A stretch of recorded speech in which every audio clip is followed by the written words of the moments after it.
This story begins with a man asking if this is how it ends. He confesses his apologies, acknowledging his weakness and blaming Chris for being the true hero. However, a woman intervenes, revealing that he is actually the hero named Evan. She emphasizes that they all gave their best, and if Chris had only learned swordsmanship a bit earlier, he could have achieved 9 stars and become a 10-star hero. If only that had happened, they could have prevented the end. Evan, the jack of all trades and master of all, is known as the great extra character. His journey began when he was 20, after escaping his clan and dreaming of success. While working in the back alleys, he stumbled upon a scene of flying wyverns, the invasion of the Magic Empire by the Demon King of Carnage, the Age of Destruction. Amidst the chaos and panic, Evan noticed a recruitment notice for a party traveling with the hero. He saw this as a once-in-a-lifetime opportunity to achieve greatness and enjoy wealth and honor afterward. However, his dreams were shattered when they failed, and the Dominion of Light fell into the hands of the Demon King. Evan expresses his wish to turn back time, hoping to select Chris as the hero. Chris questions his meaning, stating that even if he could turn back time, he wouldn't relive this suffering. He believes that one life of suffering is enough, and there's no point in daydreaming about it when the world is about to end. As they all gaze up at the sky, the impending doom hangs heavy in the air. He declares that this is truly it. In his next life, not that it exists, but if it does, he hopes to be born into the family of a wealthy nobleman. That was his final thought. The scene shifts to a later time as he gazes down at his hands. He reveals that he has actually regressed and been reborn into the body of a young master of the Magic Empire. He introduces the place he now inhabits as the Dark Magic Clan. As the name suggests, it is one of the 12 clans that support the Magic Empire. From what he has gathered, he has regressed 15 years into the past to reiterate. He has returned to 5 years before the onset of the Age of Destruction. And here he thought he had experienced everything in his previous life. He never imagined encountering demon beasts tending to a garden. Moreover, he is certain of whose body he is in. His name is Christian von Baron-Khazar, so we see Chris conversing with a fox woman as she regales him with tales of a fiend with the middle name of Von.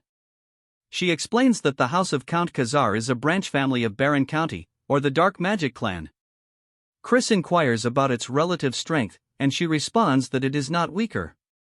While it is a branch family, it maintains good standing within the Dark Magic Clan. And not to mention, they are incredibly wealthy. He doubts that he will find anyone within the Magic Empire who is unaware of them and that they have 2 potential successors, but the eldest son. Christian is a real bastard among bastards. He always goes around causing trouble. Count Khazar eventually gave up on him, but this is old news at this point.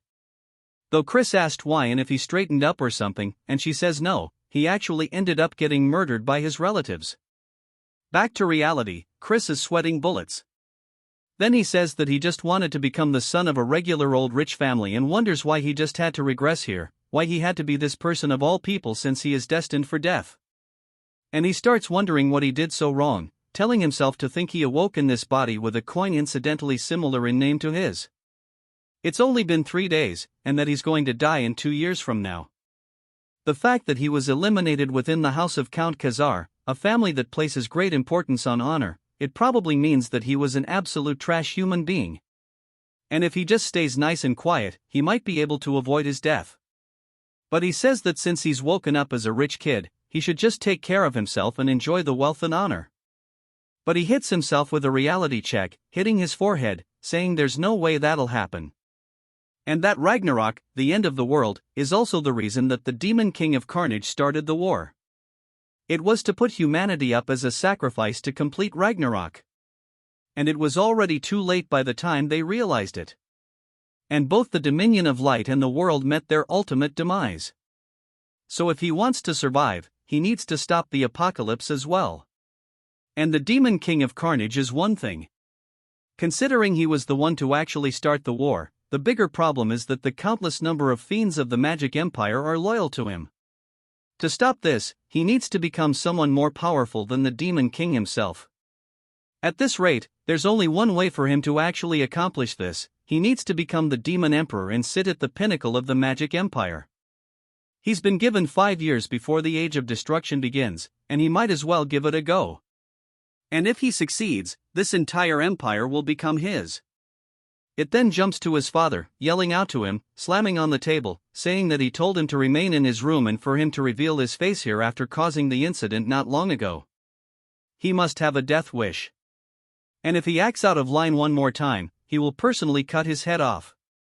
Chris says that Count Khazar sure is one intimidating dude, but Chris says that he came here to apologize for all the wrongdoings he's committed until now. Since if he wants to go forward with his plan, he needs to get rid of his horrible image.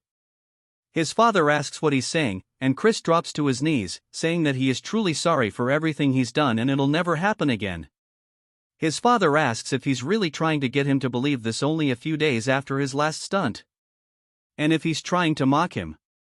Chris wonders what exactly he did. He's heard so many stories that he can't even think about what it could be. Chris says the fault for making him lose trust in him is his fault. However, 3 days ago, he also mentioned that he lost a portion of his memories. To reclaim those memories, he reflected on his past actions and has realized just how wrongly he's been living his life. His heart beats with the truth of it. His father says that he's heard his excuses countless times. Chris says that's right because excuses made with words alone mean nothing and that he will show him with his actions going forward. And that he would like to be sent to the punishment cave, and he will remain there for a month and show him a different version of himself. We learned that the punishment cave is a prison used for high-status fiends, and it is a place where not only is there no light, but all 5 of your senses are blocked. Even just a few days is enough to drain one's mind. However, it's perfect for him right now, and he needs somewhere to escape the gazes of others. His father asks if he's going to confine himself for a whole month inside of it because he doubts that he's even capable of lasting half a day. Chris says that he's well aware of how difficult a place it is, however, he thinks that that is the bare minimum for him to trust him. His father looks down at him, asking if he even understands how many times they've had this conversation. Each time he's only left him disappointed once more, but he'll play along and give him one last chance. However, if nothing changes after a whole month, he will banish him from the clan. Chris says that would be a death sentence as there is a long list of people who will aim for his life once he loses protection of the clan, but he decides that it's worth the risk and tells his father that he understands. But if he can prove that he has changed, he would like him to grant a request. His father gets a little annoyed, saying he sounds arrogant as if he is certain he will come out unscathed, but if he can show him that he has turned over a new leaf, he will grant him any request. Not that he will believe that will ever happen. Sometime later, back in Chris's room, the butler enters, saying the punishment cave has been prepared. His name is Cox, and he is a half-vampire. Chris says that he sees it, and as they start walking out of the room down the hallway, all of the maids and butlers are asking if they've heard about how Chris has volunteered to enter the cave. They wonder what scheme he's pulling. There was an incident where he insulted the young lady of the Poison Magic clan and that it was an incident that the Count himself had to personally apologize for and that it's pretty embarrassing having to save face against a rival clan. They wonder when he's ever going to mature, but they still have their doubts, he ever will. They start debating on how long he'll last in the cave, and one of them says 2 days is definitely the max. But Chris smiles as he walks down the hallway, and we see what I assume is his younger brother also eavesdropping. It then jumps to the punishment cave, and Cox tells him that they have arrived. Chris looks up at one of the statues outside of it, and it turns out it's not only a statue but rather a Death Knight, which is a guard, and he says this is pretty fitting of the Magic Empire, but he doesn't care as long as it stops people from entering the cave. We then hear his little brother call out to him, and when Chris turns around to see him, he says this is a familiar face. He is his biological younger brother and a model student. His name is Thurn von Baron Khazar, and we see him instantly pull out his rapier, thrusting it towards Chris's throat. He stops just shy, but Chris doesn't even flinch. As he looks down into his brother's eyes, internally he's panicking, saying that scared the hell out of him. And he asks his brother, Thurn, what business he has with him, as it doesn't look like he's here to wish him farewell. Thurn says that he's sure he knows that he is a disgrace to the family, but if he sullies the honor of the family again, he will kill him himself. He asks if he understands that this is his final warning. Chris says he sees it must be him who killed Chris in his last life and he's personally met Thurn before during the Age of Destruction. He was a fiend famous for cursed magic. Chris says that it seems like he was cute while he was a kid and he seems to have trained diligently at this point too, but he's nothing more than a brat against him who has seen the worst the Age of Destruction had to offer. As he tells his brother to remove it, Thurn asks him what he just said, and Chris says that he understands, so he should get going. Thurn tells him that he's serious, but Chris completely ignores him, entering anyway, leaving it just awkward as hell outside. Thurn starts yelling, asking Cox what the hell was with that attitude, but on the inside, as Chris is walking forward, he looks around, saying that he can't actually see or hear anything. There's only the faintest sensation remaining around his fingertips, and he bets that is on purpose so that prisoners can feel the objects they bring in or else they might starve to death. An ordinary person would quickly feel mentally drained. In such a place, however, that's irrelevant to him as he's experienced worse during his time as a treasure hunter, and blocking off the five senses is something he's wanted since it will let him see further into himself. Without it, he can't overhaul this broken body. Of course, it also requires a lot of time and luck, but with the medical skills he's suffered to master as the divine doctor and the bone compression art he modified from the circus and finally the magic stones of different properties, it is certainly doable. He honestly thought he wouldn't be able to get a hold of magic stones since they are expensive, but he guesses this is the niceties of an elite clan that heeded his request, even though he's a good-for-nothing yet. In his previous life, he and Evan struggled to obtain them as they had to slave away in the mines. The start will be with the white magic stone, which will purify the toxins. It is a boring but essential stage. It requires him to tediously clean away any toxin buildup across his body with white mana. Even the smallest mistake would cause great pain across his whole body. As he starts doing exactly that, he feels a tingling sensation, which I would assume is like pins and needles when you're sitting on the turd for too long.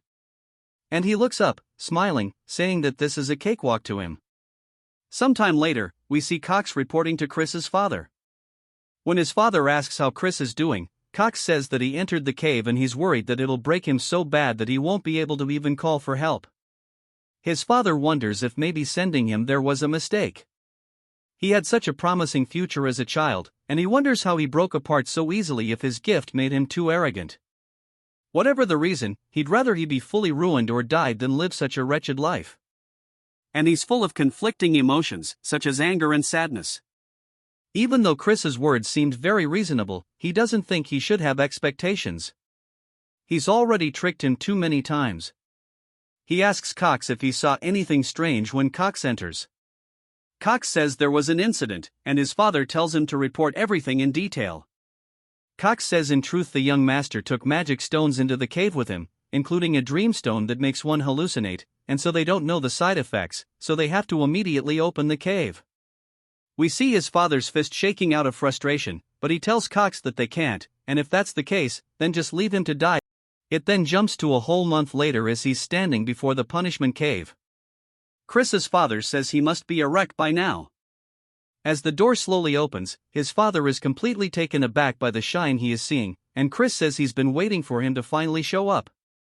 He asks his father if he's surprised, and he told him that he promised that he would return as a changed man.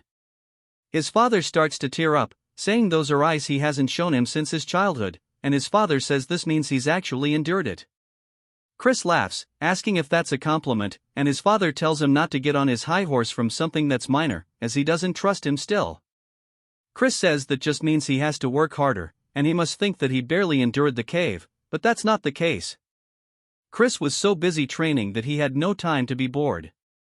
Firstly, he made himself the optimal body so he could master swordplay, and thanks to the white monostone, each and every cell in his body was basically bursting with life.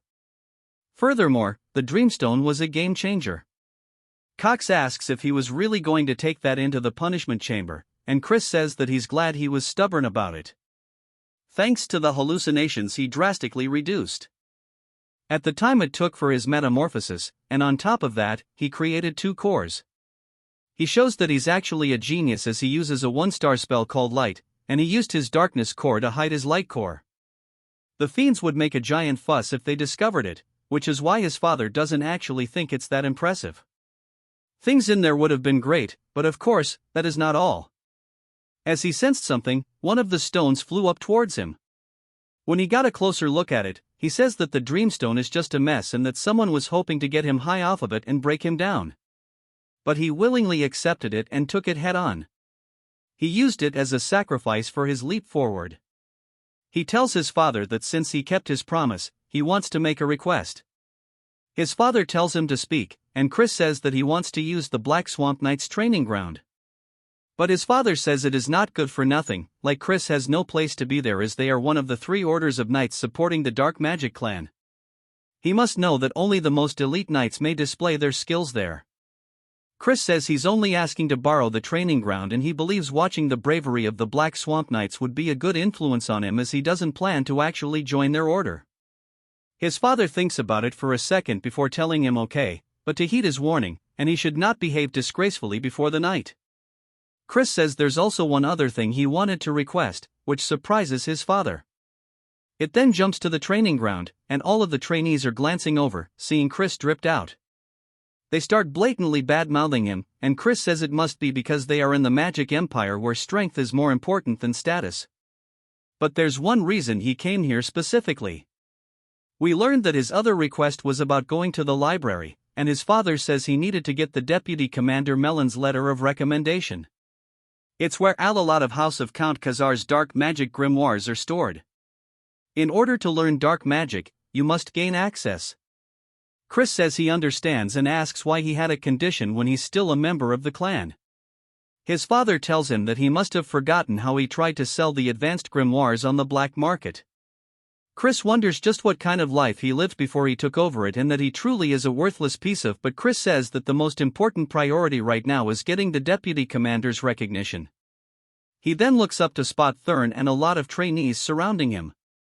As Thurn tells him that this isn't a place someone like himself can walk into, Chris says this is pretty troublesome but smiles, saying that he actually thinks this is going to be a perfect opportunity.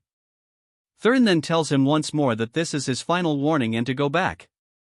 He assumes that he doesn't want to throw away the life he's so narrowly saved in the punishment cave. Chris sighs, asking Thurn if he can really stand by those words as father is the one who allowed him to enter the training grounds. Thurn looks surprised by this and we hear somebody else say that she respects the Count's orders but she knows he's not very trustworthy. And we introduce Melon, the deputy commander of the Knights based off her dark energy. She's at least a 4-star and it seems like they intend to scare him off from the start, but he is used to threats like this. He bows, greeting her, and she's just surprised that he withstood her dark energy. He says that seeing as the deputy commander is stepping in, there's no helping it, and he'll prove that he is qualified to use this training ground. She asks how exactly he plans to do that, and he says that he'll fight against one of the fiends here and win. She tells him that his jokes have gone too far, but he says that he's not saying it as a joke. Instead, he would like to request that she refrains from using dark energy since surely she knows due to his debauched lifestyle his capacity for dark energy is far from what it might have been, and he'd prefer an unarmed duel if possible. Melon thinks to herself that even if it's just for a duel, they can't have the heir getting hurt, and this is pretty troublesome. She asks if he really thinks he'll stand a chance in an unarmed duel. Chris says that they'll have to see about it, and he wonders who he should pick as his opponent. He then snaps his fingers and says that they will probably make do. Then starts to get pissed by this, and Melon says that he should find a more suitable opponent as their level is a 2-star. Chris explains that a 2-star is a level no ordinary 13-year-old can reach if you don't possess the raw talent for it. It doesn't matter if you're 13 or 23, you won't even scratch the surface of the level of power. But of course, Chris is also not an ordinary bastard. He says that if he's going to prove himself either way, he should fight someone stronger than him. He thinks fighting them would be for the best and he asks them what they think. Saying surely he's not scared of his brother, they look pissed, saying that he accepts the duel. We then see all of them surrounding them, and they tell them to take the opportunity to destroy Chris, and if he doesn't do it properly, they'll have special training today. Chris asks Melon how they're meant to decide the winner or if they just go until the opponent surrenders. Melon says that this is pretty insolent and he doesn't even know his place, but they should just go until one side is incapacitated. But she really thinks it would be a good idea for them to hit him by taking a leg or two. Chris asks them if he heard the rules, asking what he's going to do since he's going to be in for a serious whooping. They start to get pissed by his taunts, saying that he'll make sure he never runs his mouth. But while he's distracted, Chris smacks the absolute piss out of him, which completely catches them off guard. Chris asks what's the matter, saying that the fight's already begun. They look back up towards him and swing, telling him to shut up. Chris explains that this is practically cheating as a fiend who hasn't even reached 1 star yet. He doesn't stand a chance against someone with dark energy, but in a barehanded duel he fought on countless battlefields in his past life, so it's not really a big deal. As he knees them right in the stomach, he says besides, if they only count the dominion of light powers achieved in the punishment cave, he is at least a 3 star. The other trainees are asking what the hell they are witnessing as they're hunched over holding his stomach. Chris asks if he's crying and if he wants him to blow on his boo-boo, just straight taunting his little brother. Thurn starts asking him what trick he pulled, but of course, Chris is satisfied, saying that seeing him in this state is refreshing. There's nothing like a trick here and that his brother is just a bit too weak. Thurn starts to get pissed, but Chris continues taunting him, saying that he's so quiet he can't hear him. A black aura then starts to envelop his hand, and he dashes forward, telling Chris he's going to kill him. Coming in for a left, Chris dodges the attack, saying he's pretty fast though. This is the spirit he was looking for. As Thurn continues punching towards his face and missing, Chris says this still isn't enough. As he raises his hand, cutting off the aura from the rest of his body, even Thurn realizes that his dark energy is starting to dissipate. Chris hits him with an uppercut, saying that fighting is all about instinct as his eyes go white and he falls to the floor. The rest all look surprised and they start wondering if maybe they let his guard down, saying that maybe he would throw his dark energy because he was worried he would hurt Chris, otherwise, it wouldn't make any sense. But Melon seems to have a better understanding as she's genuinely surprised. Chris says with this, surely he's proven he's qualified, and Melon says yes. Chris thanks her and puts on a calm demeanor, but in reality, he's just hella glad that it worked, saying that now he's going to devour everything, swordsman and magic alike. It then jumps back to the house, and Chris explains that he has reached 1 star in dark magic since he's still not fully accustomed to handling dark energy, and there was a lot of residue left over by Christian. It took longer than he expected. As for wielding the power of light at the same time, he'll need to raise his level further for that to be possible. He rings the little bell only for a woman to slowly appear in his room, asking if he called for her. We are introduced to Mary. His sign maid, he says he can't believe they are using a high-level evil spirit, a banshee, as a maid. And admittedly, though, it was due to Christian's constant troublemaking that they couldn't. He says he'll definitely replace her, lady, and he tells her to just give him some juice as he'll drink it and then leave to train. She asks if she should prepare it with human blood, but he tells her just to make it with strawberries. She tells him that blood juice tastes super good though, and he tells her that he wants strawberries. She continues, and they have a little bit of banter back and forth sometime later. As Chris is heading out somewhere, we hear Cox yelling out to him, asking if he's going to train even though it's so early. And then he worries he is just pushing himself too much. Of course, he's pleased and proud that he's so diligent as he believed in him even when everybody else didn't. Chris says to get a load off this guy and then starts to release some killing intent, saying that he never asked him to believe in him and asks who he is to decide whether he should believe in him in the first place or not. Cox is startled and then apologizes for overstepping his boundaries and then tells him to have a good training session. As Cox leaves, Chris says that there's something really fishy about this dude at the training grounds now. Chris says that everybody here has way more doe-eyed looks than before and that now that their guard is down, he wants to try to win them over little by little. We see some bird dude watching Chris swing his sword, and he walks away towards a tent and goes to inform the deputy commander, Melon, that Chris has shown up again at the training grounds today. Melon just wonders what the hell he is planning and what that duel was about back then. Those movements were definitely impressive. But to think he would dispel his dark energy at that precise moment, she wonders if he saw through the battle. And if that's the case, then he might have the talent to surpass Lord Eskid de Baron, the direct head of the main family. But she decides it's probably not the case, as he's still just a bastard. Also, he has already lost his dark energy through his horrible lifestyle, and it's impossible for him to close the gap now. She hears a lot of noise outside and decides to go check it out, asking what's the deal with it. One of the men tells her that Chris seems to have had a small conflict with a squire. The other trainees wonder what happened, saying that Canon is a 1-star fiend. And they wonder if maybe Chris also reached 1-star Melon. Looks surprised, but Chris says that he wanted to see the rumored prowess of the Great Black Swamp Knights. But it doesn't seem like they live up to their reputation. Asking if there's anybody else who wants to stand up, she says surely they're not a cowardly order of knights. They start to get frustrated by this, and one man steps forward, introducing himself as Tauren. Chris says that they fall right into his trap, gesturing him to go ahead and attack. And Tauren leaps through the air with his sword overhead. Chris says he never expected them to obediently teach the knight's secret techniques to him. Since that's the case, he has no choice but to steal it this way. As he starts fighting back, Tauren's blade, he starts taking note of how they hold the sword in their footwork, saying that this is the mud swordsmanship he's only heard about in rumors.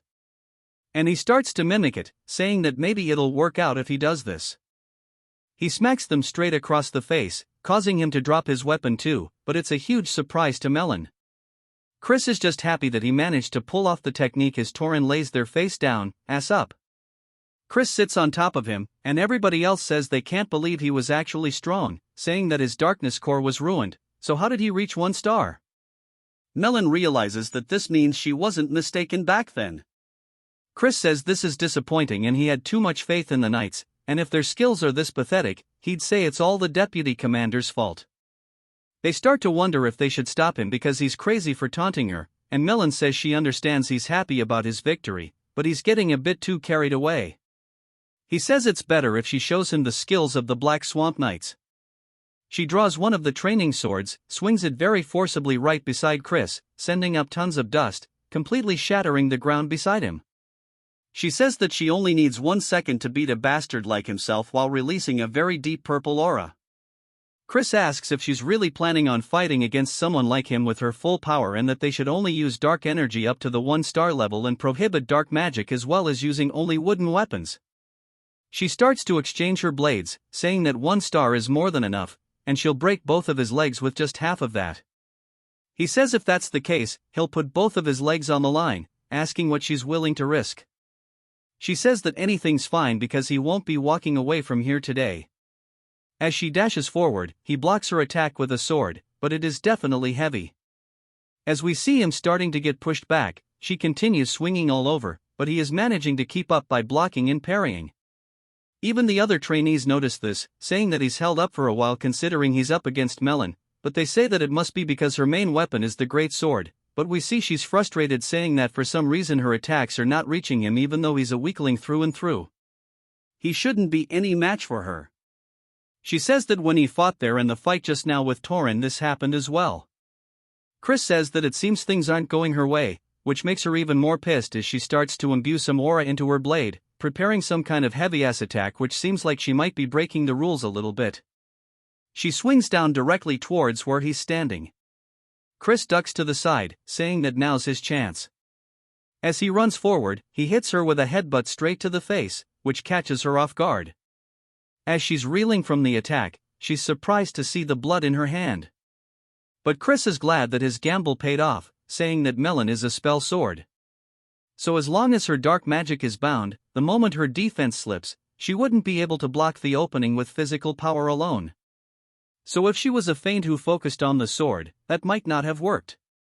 She looks at the blood still in disbelief, then begins to laugh hella loudly. She says that she never ever would have imagined a headbutt, and it seems like she's looked down on him too much. She'll focus from now on. Chris starts pointing to her neck though, saying that the fight's already over as he scratched her with his nail during the headbutt. And if he had laced his nails with poison, surely she would have known what would have happened to her. She says that she accepts the defeat so to tell her what he desires, but in return, she wants the opportunity to fight him once more. He says if she wants a rematch, he'll have to grant a second request too. She says she'll do anything, and he walks close, saying that if that's the case, once he's right into her face, he asks if she would kneel before him. She's surprised by this and says that surely he understands that is an impossible condition to meet. Her loyalty lies with the main family of the dark magic clan house, Baron. He says, of course, he knows that she is here on an excursion from the main family. However, all of this itself would be resolved if he were to become the young lord of the clan. She's surprised by this and tells him that's utter nonsense, as the 5 young lords whose succession rights have been recognized are all from the direct descendants of the main family. He says there's no rule that says a branch family member can't become a young lord. But about her second duel request, asking if she would like to do it a month from now, he says about the next time they won't limit themselves. She says that he'll have no chance of defeating her. He says that who knows, as few things are truly impossible in this world. She sits there just staring at him, still with blood on her face. He bows, saying that I'll see her in a month, and on that day, he'll make her realize who her loyalty should truly lie with. It then jumps to him handing his letter of recommendation to his father, saying that the fiend's fundamentals are lackluster and they'll need to focus more on their training. We then get a flashback to Melon talking to his father, saying that Chris is a genius. Even with his low star rank, he easily defeated the ones with solid foundations and even herself. He asks if she's serious, and she says yes. It was a rare fight for her, one she could enjoy. His father is still having issues trusting his son, but his work is paying off. Chris asks if there's something on his face, but his father says it's nothing. But as promised, he'll grant him the key to the library. As Chris leaves, he says this was all he wanted, and he obtained the library key and even changed Melon's mind, and that Melon is a fiend from the main family of the Dark Magic clan. During the Age of Destruction, she was active as a 6-star high fiend. So if he wants to take control of the entire Dark Magic clan, he needs to make her one of his people.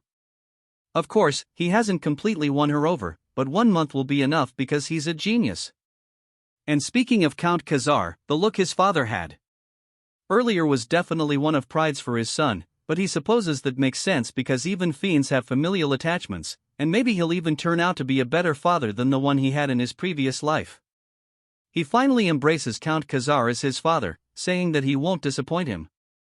As he heads into the library, he says that there's blood magic summoning studies, curse studies, and they're all things that are forbidden in the Dominion of Light. He picks out one of the books, and as he moves it backwards, he sees Mary smiling at him, which causes the dude to die of a heart attack on the spot. He asks why the hell she's here, and she laughs, saying why else, as she was once the librarian at this place after all. She causes all the books to start floating around, then says that maybe he came here knowing this and wanted to monopolize her all to himself. He tells her to shut up, and she says that he's making her heart go crazy with such direct language. They continue their banter a little later. Mary tells Chris that the grimoire he has chosen contains a 4-star dark magic called Binding Seal, and as he is now, he won't comprehend it. Chris closes the book but tells her it's fine because he's a genius. She clearly doesn't think that's the case but pretends by saying that not only is he handsome but he's also a genius, and that's truly super. But he can tell that she's forcing it and tells her to stop doing it. She asks if there's a reason he specifically chose the book, and he says of course, as he needs to catch a rat. A little while later, as he's training with everybody else, he explains that the first potential rat is then no one in this house despises him more for being a good-for-nothing, and the second potential is Cox. Even though he's not a descendant of the clan, he has free access to the punishment cave, and fiends prioritize power over social status. Yet he circles around Chris, sucking up to him. It could also be a third party he is not yet aware of. Whatever the case, they want to see him in ruins, seeing how they provided him with a dreamstone in the punishment cave. He wonders if maybe he should act like the bastard they want him to be. And then whoever looks happy with him acting out would likely be the culprit. He screams, saying that this training is way too hard. And he leaves, telling them to have fun. And he quits. The other trainees wonder what's wrong with him. And then we see him breaking a plate at dinner. And his father yells at him. But Chris says the servant should have given him proper food to begin with, and he tells her to not just stand there and remake his food. His father seems disappointed, saying that he's a fool for thinking he's matured, and walks out of the room. Chris says he feels bad, but it's for the good of the family, so he hopes he understands. He worked hard to spread rumors that he'd return to being a bastard. He bullied maids while they were cleaning and wasted money like it was water. We see a wine glass being poured, and Chris asks Mary why she won't let him drink the wine. She tells him that he's doing it right now, though he says he can tell it was non-alcoholic. She says that since he's underage, he can't be drinking, and he asks why that matters since he's still good for nothing. She asks if he's decided to be a bastard again, saying that's fine. Even so, because she'll stay forever by his side, he says it's like he told her he's just trying to catch a rat. As we see a spell forming in front of him, she's surprised to see he already met and mastered the binding seal. He does his best to play it off, saying that he told her he's a genius and he modified it to be usable even at a lower star level. He hasn't been just goofing off, he's been working hard at mastering various spells. She wonders if maybe he's truly a genius. Then, she slams the door open. Chris says he needs to act drunk quickly, asking her what he's doing here. Then, she asks if this is the best he can do, as he thought he had truly changed for the better. Chris can tell he's angry, and he decides to cross him off as a suspect. He smiles and tells her that he thinks there's a rat hidden in the house. Then, she asks what he's talking about, and Chris says someone wishes to see his downfall and he intends on dancing to their tune for a while. Then, she asks if he's really saying it's all an act, and Chris says yes, even the wine is fake. As she smells it, she can tell it's not alcoholic. Asking who the rat is, Chris tells him that it's hard to say right now, but they should take the bait anyway. Now, as he throws the wine bottle to the ground, one of the butlers runs in, asking if something's wrong. Chris says this isn't the wine he asked for and to bring him another one. The butler tells him that Cox is currently preoccupied, and Chris says that he guesses he needs to pay him a visit. While still acting drunk, then says he's playing this role too well. And then it jumps to Chris slamming a bottle right in front of Cox's face. Cox asks what brings him here, and Chris pours the bottle over his head, saying this is not the wine he asked for. Wondering if he's looking down on him, Cox says, of course not. Asking if he wants him to go get someone to fetch a proper one immediately, Chris says no, telling Cox to go grab it himself. Cox, clearly frustrated, says that he's in the middle of something. Chris asks if he's going to work like this, saying that he needs to go change anyways. So to get going, Cox then begins to shake visibly and says he'll be back soon and walks out of the room. Chris says that he needs to commend his patience in withstanding such humiliation, but that hostility was very clear. Chris starts looking over all the paperwork Cox has been working on, and he looks surprised but then smiles, saying that this is it. He figured that if Cox was the rat, he would be doing some funny business with the finances, but this isn't enough as he needs a real smoking gun. As Cox comes back, he says he has the wine for him, and Chris thanks him, asking if he's not mad at him. Cox says, of course not, and Chris laughs, saying that he doesn't know if he can tell, but Cox is his favorite. Cox tells him that he's grateful for that, but he has a message for him. As his friends wish to meet him in secret at the usual place, Chris asks what he's talking about. Cox says, although he would prefer him not to associate with them, it is not his place to be judging his friends. Chris says that he guesses he'll meet them then, and Cox tells him to do as he wishes, but he can't help but smile a little bit, saying that things are going better than he expected them to. It then jumps to a whole table of food, and we hear someone telling Chris that they've heard rumors that he's changed recently, but there's still no way that he's the best among them. Chris glances to his side, seeing a young woman saying that getting a girl this young to pour drink sure to cement them is trash. Turd tells him to have a drink, and as Chris raises it to his mouth, he senses something and throws it, hitting Turd straight in the face, which causes him to panic and cough. He asks Chris what he thinks he's doing. Chris says he knows he tainted the alcohol from the way he reacted. It looked like he knew there was something in it. Chris then raises his hand, starting to form a magic spell, and puts it straight to the girl's forehead. As it begins to glow, she slumps over unconscious. His friends ask if he really knows how to use dark magic. Chris says he doesn't think now is the time for them to be surprised by that. He grabs Turd and Pomodore by their heads, slamming them straight into the table, but not just once. He does it over and over. Turd asks why he's doing this, trying to calm him down. Chris says if he still doesn't know what he did wrong after getting hit like that, they can die here and now.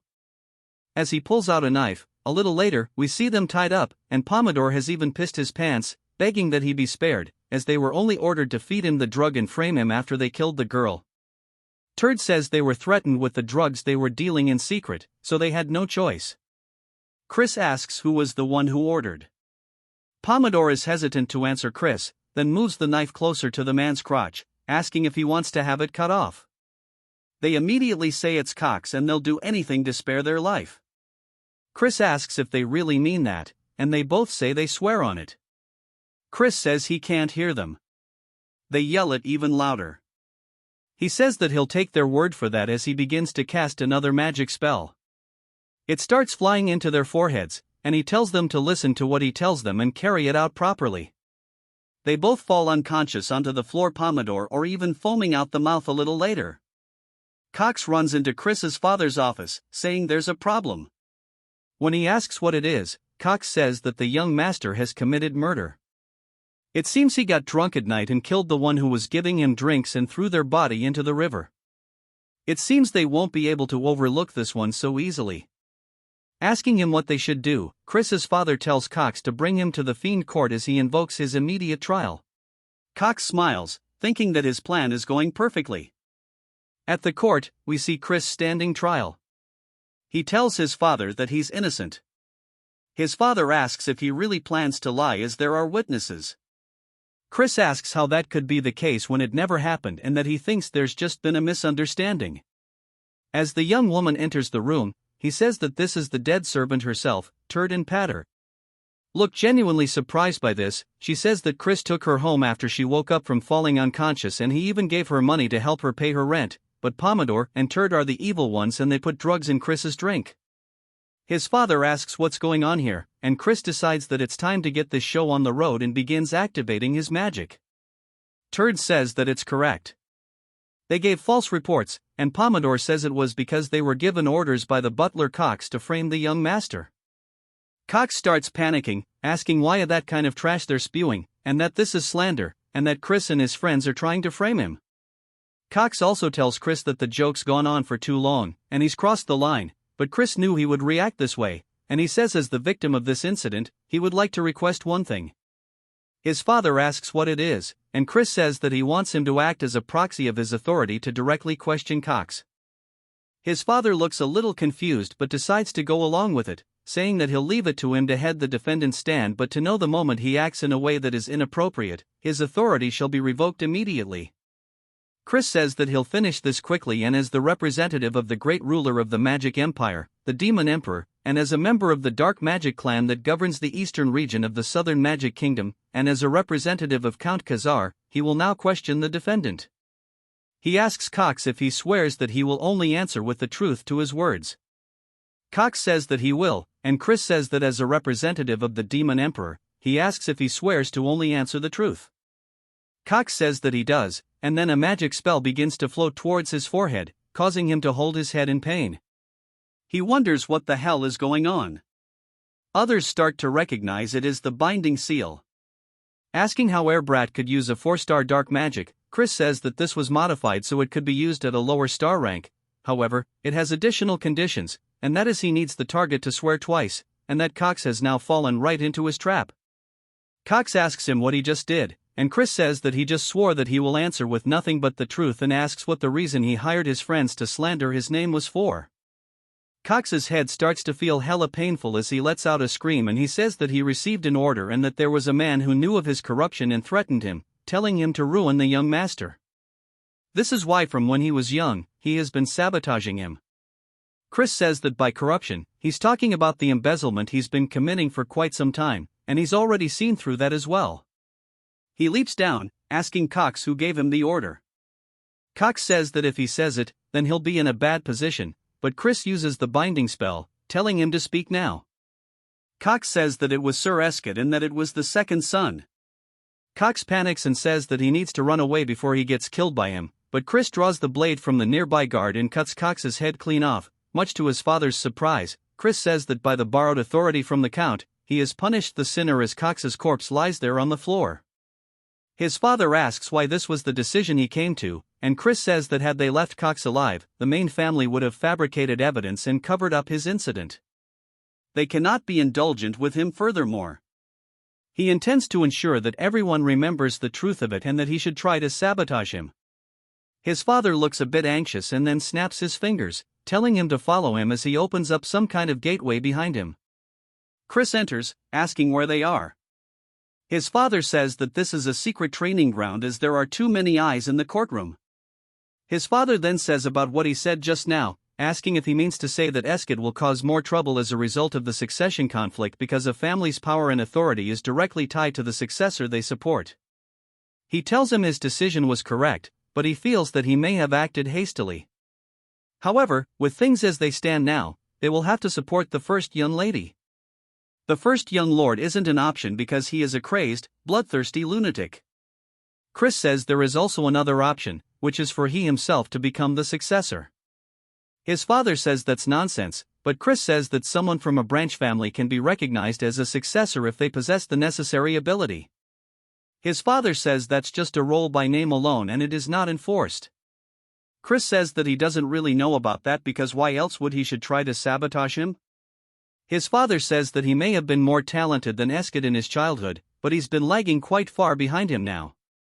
Chris says that he'll make quick work of catching up, but to do that, he needs his help. He wants his father to use his authority to recommend that he participate in the Sacred Dark Rite competition. He says that's wrong too. 2 months from now, his father tells him that he'll need to be a 2-star to participate and that he only just gained 1 star. Chris says that he'll make sure to reach it within the next 2 months. Then, so surely this one time his father can help him out. Sometime later, we hear the maids talking about how it seems Chris truly has changed and they have heard that the Count himself has been personally training him. Asks if she has meant the same training that even the senior knight struggled so much with and that he doesn't know how long Chris will last. As we see Chris cutting something cleanly in half, he says that he needs to bind it with mud swordsmanship and then sever it with blackside swordsmanship. Asking his father if he's correct, his father says that he only started teaching him this today, yet he understood it immediately. Chris asks why he has to keep doing it this way because keeping them separate is so weird. His father asks what he means and Chris says that he feels like there's a more efficient method. As another mushroom monster spawns in, Chris runs forward, cutting its legs clean off. His father says that was mud swordsmanship, asking how he did that when it's not meant for slicing. Chris explains that he only used the mud swordsmanship but he wrapped it in the black side sword energy. His father internally is freaking out, saying that's not something a 1-star should be able to do, but plays it cool, saying that's pretty powerful, but using 2 techniques means it's going to be difficult to use curses too. Chris shows that he can still do it anyways and says that it's still pretty easy and it's not really an inconvenience at all. His father then freaks out externally this time too. It jumps to 2 whole weeks later as Chris is lying on the ground. He says that running is so hard and it's not like he can half-ask this since stamina is key to increasing his power stage. We then hear Melon asking if he's already exhausted as the duel isn't far off and she's eagerly waiting for the promised day to arrive, he says. She always has such an intense presence, and that he's doing his best to meet her expectations. She says that she's aware of his growth, but he's still a 1-star, and he'll never get her to kneel before him. He says that he's sure it would happen and he's sure he'll learn something through the duel, so it won't be for nothing if it doesn't. She laughs, saying that he's still full of energy, and she hopes he fights past his limits and entertains her. He says that she is currently an upper 4-star. We learn that in a single stage, there are 3 separate tiers, lower, middle, and upper. As an upper 1-star, he is way below her level. However, he comes from a rich family, which means that he's a wallet warrior. As he enters his room, he asks Mary if she's finished packing his bag for the outing, and she says, of course. And that's since it's their first outing together. She made sure to dress to impress. He says that he never said that she was coming with him, though, and she laughs, saying that he must be worried and she's going to get a heat stroke from this. And that he shouldn't care because it's her pleasure to serve him. He asks how a banshee is meant to get a heat stroke in the first place. He recalls asking his father if he could change to a human attendant, and his father says he cannot since he made a contract with Mary. And that a high-ranked banshee cannot be managed without a contract. And he asks his father if he could even tell him how to avoid the contract then, and he says that it's going to be him sharing a very deep kiss with Mary. Chris says that he can't believe Christian did this in the first place. He tells Mary that she can't come with him as he's headed to a place with lots of people. She looks so sad, saying that she was looking forward to going out. He says that it's just her spiritual energy might injure people. She keeps the puppy dog eyes, saying that she's been stuck in here for decades now, and bro can't believe that she's this sad about it. And folds into zero pressure, saying that he came along, but she just shouldn't show up around others. She says that he truly is the best being, all excited, and he tells her just to follow him. She asks where they are going, and he says that it's somewhere he can make a profit. She reminds him that he already has a lot of money, and he starts dropping his coins on the ground. He tells her to stop doing that.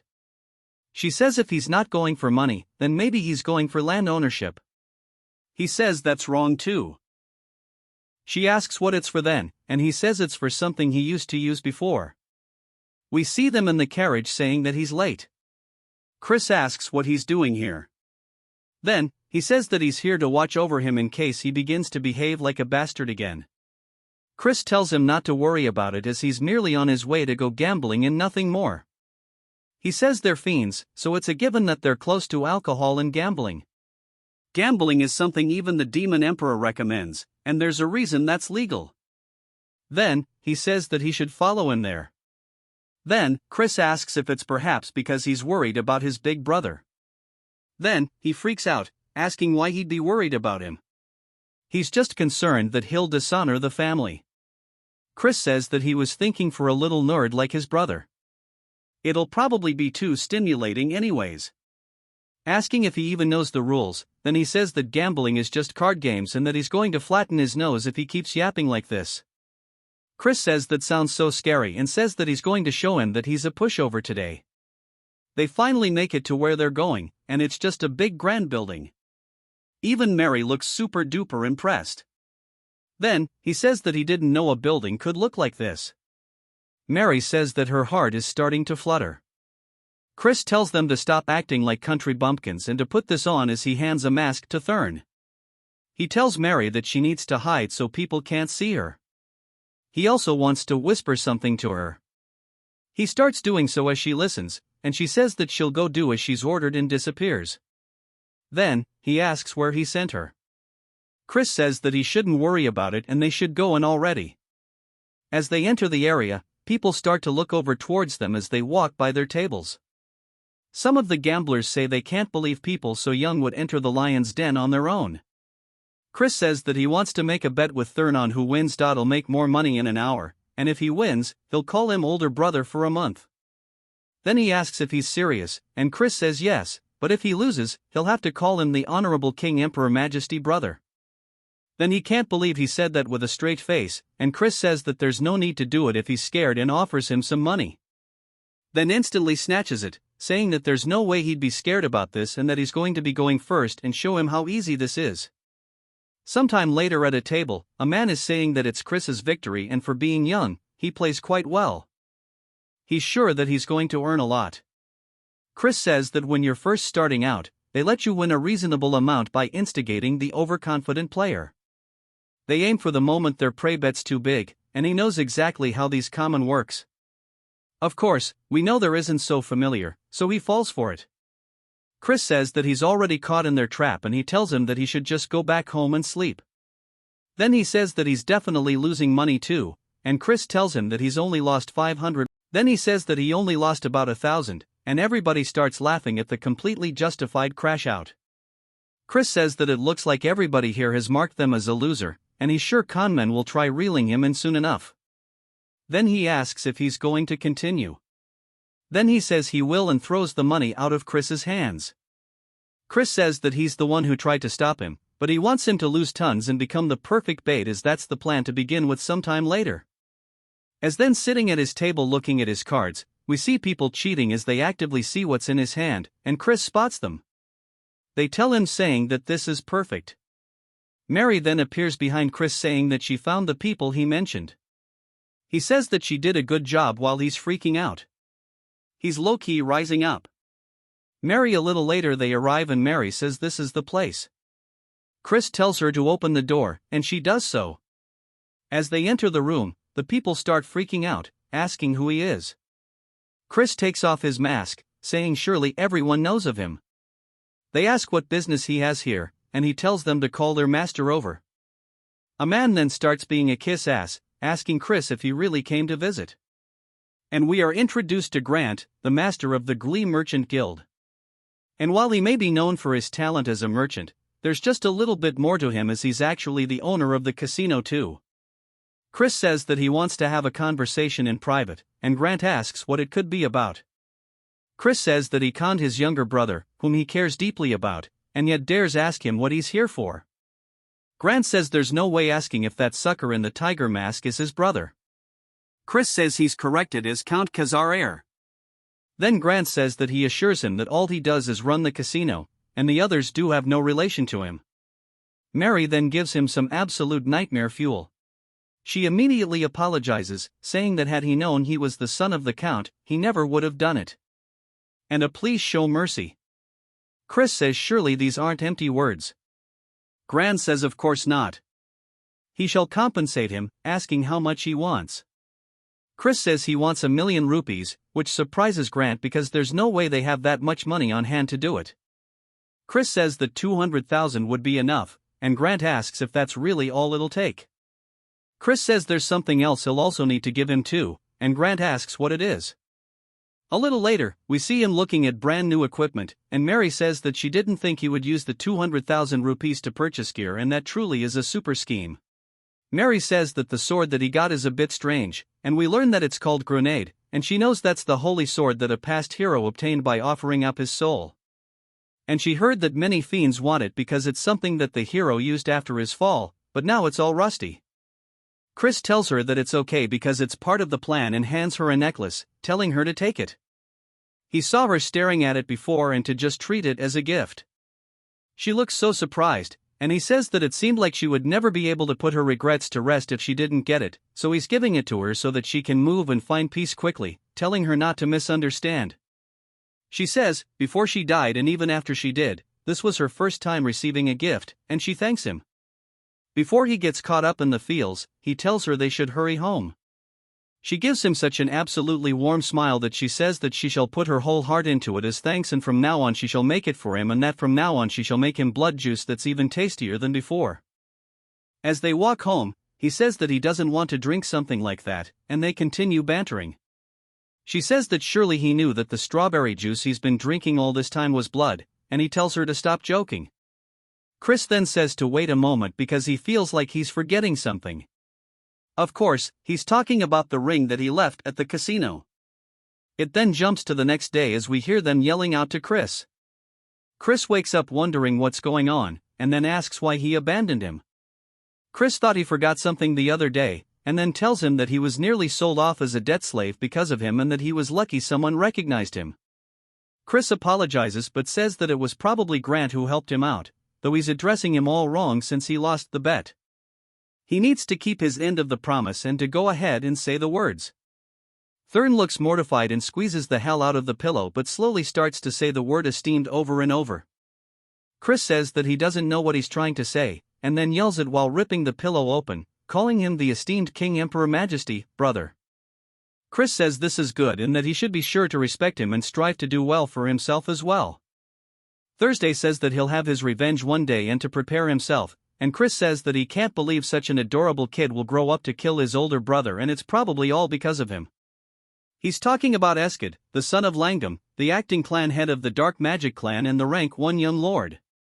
He does not feel much about him since he's not the real Christian, but if he wants to become the young lord, he can't avoid a confrontation with him and that he'll repay this grudge personally.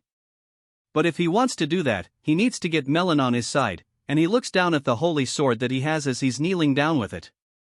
On the floor, he explains that at one point, countless fiends attempted to wield it, and the reason this holy sword is treated as just an antique is that no one has been able to do so. Then he's sure that it might react differently to him. As he grabs onto his chains, it starts to release a very holy energy that zaps his hand away. Chris looks down at his hand, saying that this is to be expected since it's an artifact created to use the holy power of light. But in the end, it's still just a weapon, and he'll be able to use it if he can just analyze the mechanism that's making it reject the dark energy. As he starts hammering away at it over and over, it begins zapping the hammer with every strike, slowly shattering it upon contact. After a bit, Chris asks Grenade if it hurts and pulls out the hammer after hammer, telling it to submit already because he's going to hit it all night. I feel bad for the poor sword. A few days later, at the secret training grounds, we see his father asking if he's done his preparations. Chris says he has, and we see a woman in front of him. He asks who she is, but he says that he thinks he's seen her somewhere before. He then realizes who it is and greets the KN commander of the Black Shadow Knights. She says it's been a while, and we learn that this is his aunt, named Marion. She is the daughter of the Elder Clan head, the master of the Dark Magic Clan, and the older sister of his father and Count Langam. She protects the Elder Clan head and is in charge of secret missions and surveillance within the clan. She is the elite among the elites, and he wonders why she's here in the first place. His father says that his sister came to visit for matters concerning Cox, and she laughs, saying that he committed quite a cheeky act. Chris says that maybe the Elder Clan head is planning on protecting Eskid, and that might be a bit of a problem. He says, it seems the Elder Clan head has plenty of free time tending to such trivial matters. She says he's pretty bold, but the clan head has no interest in the squabbling of children and rather he seems to be interested in Chris. Chris is surprised by this and says that this might be an opportunity to win his favor. Marin says that she wonders if this is bravery or idiocy as he hasn't even reached 2 stars yet. He is challenging Melon and that he should call off the duel. He thanks her for worrying about him but says that he has his own plans. As he starts to show the sword, she recognizes it, asking if that's perhaps Grenade. Saying that he must have gone insane, but she knew he was a troublemaker, just not to this extent. We finally learned that his father's first name is Raiden, and she says that he went on and on about how Chris has changed for the better. Raiden says that it's true, and she asks if he doesn't realize that he's trying to use a holy sword in a duel. Chris asks if he's not allowed to use it and that he just has to win no matter the method or trick he needs to use. She warns him that even the Elder Clan had failed to tame Grenade as that holy sword's power will burn him to ashes. Chris asks if that's the case, as he starts to take the sheath off of it. She yells, telling him that it's dangerous as it has a little bit of a golden light to it. Of course, nothing happens, and she kind of just stares at him. She asks if it's a replica, and he tosses it at her, telling her to check it herself. As she catches it, it starts zapping the hell out of her hand, so she throws it to the ground. She asks how he's doing this, and he says that it's a trade secret that he doesn't want to tell her, but she can be sure of one thing, the only reason why he can wield the sword that even the Elder Clan had failed to tame is because he is a genius. His father can't help but feel proud as hell, and we hear Melon laughing, saying that he's always so fun and entertaining, and for him to have tamed a holy sword is cool, but it's not like that's going to matter, as today will be his last day in this world. Chris begins to stare at her. It then jumps to the start of the duel. As Melon's charging forward, swinging down, Chris blocks it. He says it's just as he thought. Without any restrictions, her power and speed are incomparable to before. He won't be able to narrow this gap at all. But as she starts flying in, he blocks her attack once more. We see the holy sword starting to dissipate the aura on her blade. His father and aunt are surprised that it's opposing the dark energy. Raiden says that it seems like he surpassed her when she was younger too. Marin says that's not the end of it, pointing out that he is wielding the holy sword. As they see his hand still has the purple aura to it, but it looks like it's clashing with the sword's aura, Chris strikes back, causing Melon to block it. Raiden says that the power is incredible, but it looks like his dark energy is fluctuating a bit. Marin says that's not what's going on. He's controlling his dark energy for a single moment to avoid the rejection and response of the holy sword. Melon distances herself. Chris asks if the battle is to her liking. She says that she's been having this thought for a while, but asks if he's perhaps predicting her movements. He says that he does happen to be pretty observant, and each sword technique has a preceding position she needs to raise her arms before she can swing down. And to do that, she needs to move the muscles in her shoulders and upper body. This is something a novice and an expert share in common. She sighs, asking him how he's going to predict this. Then, as we see a green aura start to be released from her hand, it starts to wrap around Chris. She says that surely he hasn't forgotten that the Black Swamp Knights are spell swords. A giant surge of holy energy resonates from him. He says that almost could have been a problem. She asks if he had a cleansing artifact. Chris starts thanking his father, saying he survived thanks to him. But he says that should be in the secret vault. He looks confused. Chris says he can't help but be a little bit of a klepto sometimes, but having good equipment is a skill itself in a real battle anyways. He reaches into his pocket and throws something towards Melon as it explodes. She does her best to dodge whatever it is, and Chris says there's no use even if she does, as he throws another one directly towards her. This one explodes. He says that he got that artifact using the money he took from GLE, and it's pretty effective. He tells her that he knows she's alive and to come out already, as she starts thrusting her blade directly towards him. Chris redirects his blade, matching her, hitting the tip of the blade, causing it to crack until it shatters into pieces. Raiden says that he wondered why he threw that corrosion marble into the air and that it's just like he thought. His son truly is a genius. Melon then starts walking forward, laughing, and then even begins to smile, saying that this is way too fun. Asking what he's going to use next, Marin says that Melon has lost her mind and they need to stop her. Chris starts to lean backwards and then raises his hand, deflecting her attack with the most minimal of movements.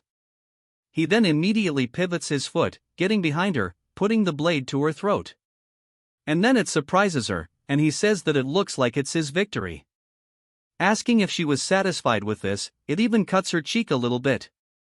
His father still just looks super proud. "I love this guy, Melon." Then laughs, saying if he's genuinely asking, that she can't even calm down anymore. He then says that he wants an answer to his previous request as soon as possible. Although it was his victory, he will show respect, etc., if she wishes to refuse, as loyalty isn't something that can be obtained by force.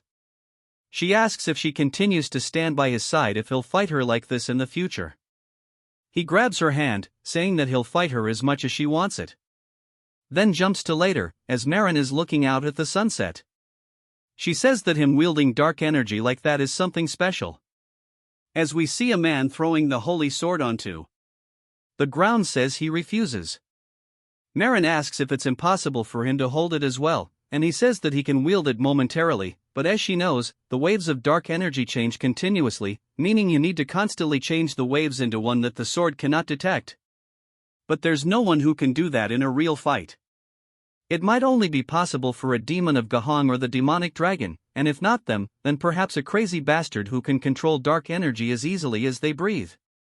She recalls Chris smiling widely, asking if it was perhaps enough to earn her praise, and she does look a bit happy about it, saying that maybe her father's long desire can be fulfilled. It jumps to the kitchen, and we see a very evil-looking dude chopping stuff up as he cuts a strawberry in half and places it atop cheesecake. Chris says that he can't believe he's been making the strawberry cakes, and Mary says that despite his appearance, his skills are top-notch. The orc then asks Chris what brings him to the kitchen, and Chris says to make some cookies. Mary asks why he's making cookies, and Chris says to give them to someone.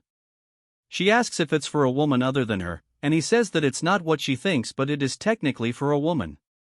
The orc says he can do it for him, but Chris says it's fine because baking heartfelt snacks with his own hands is what matters.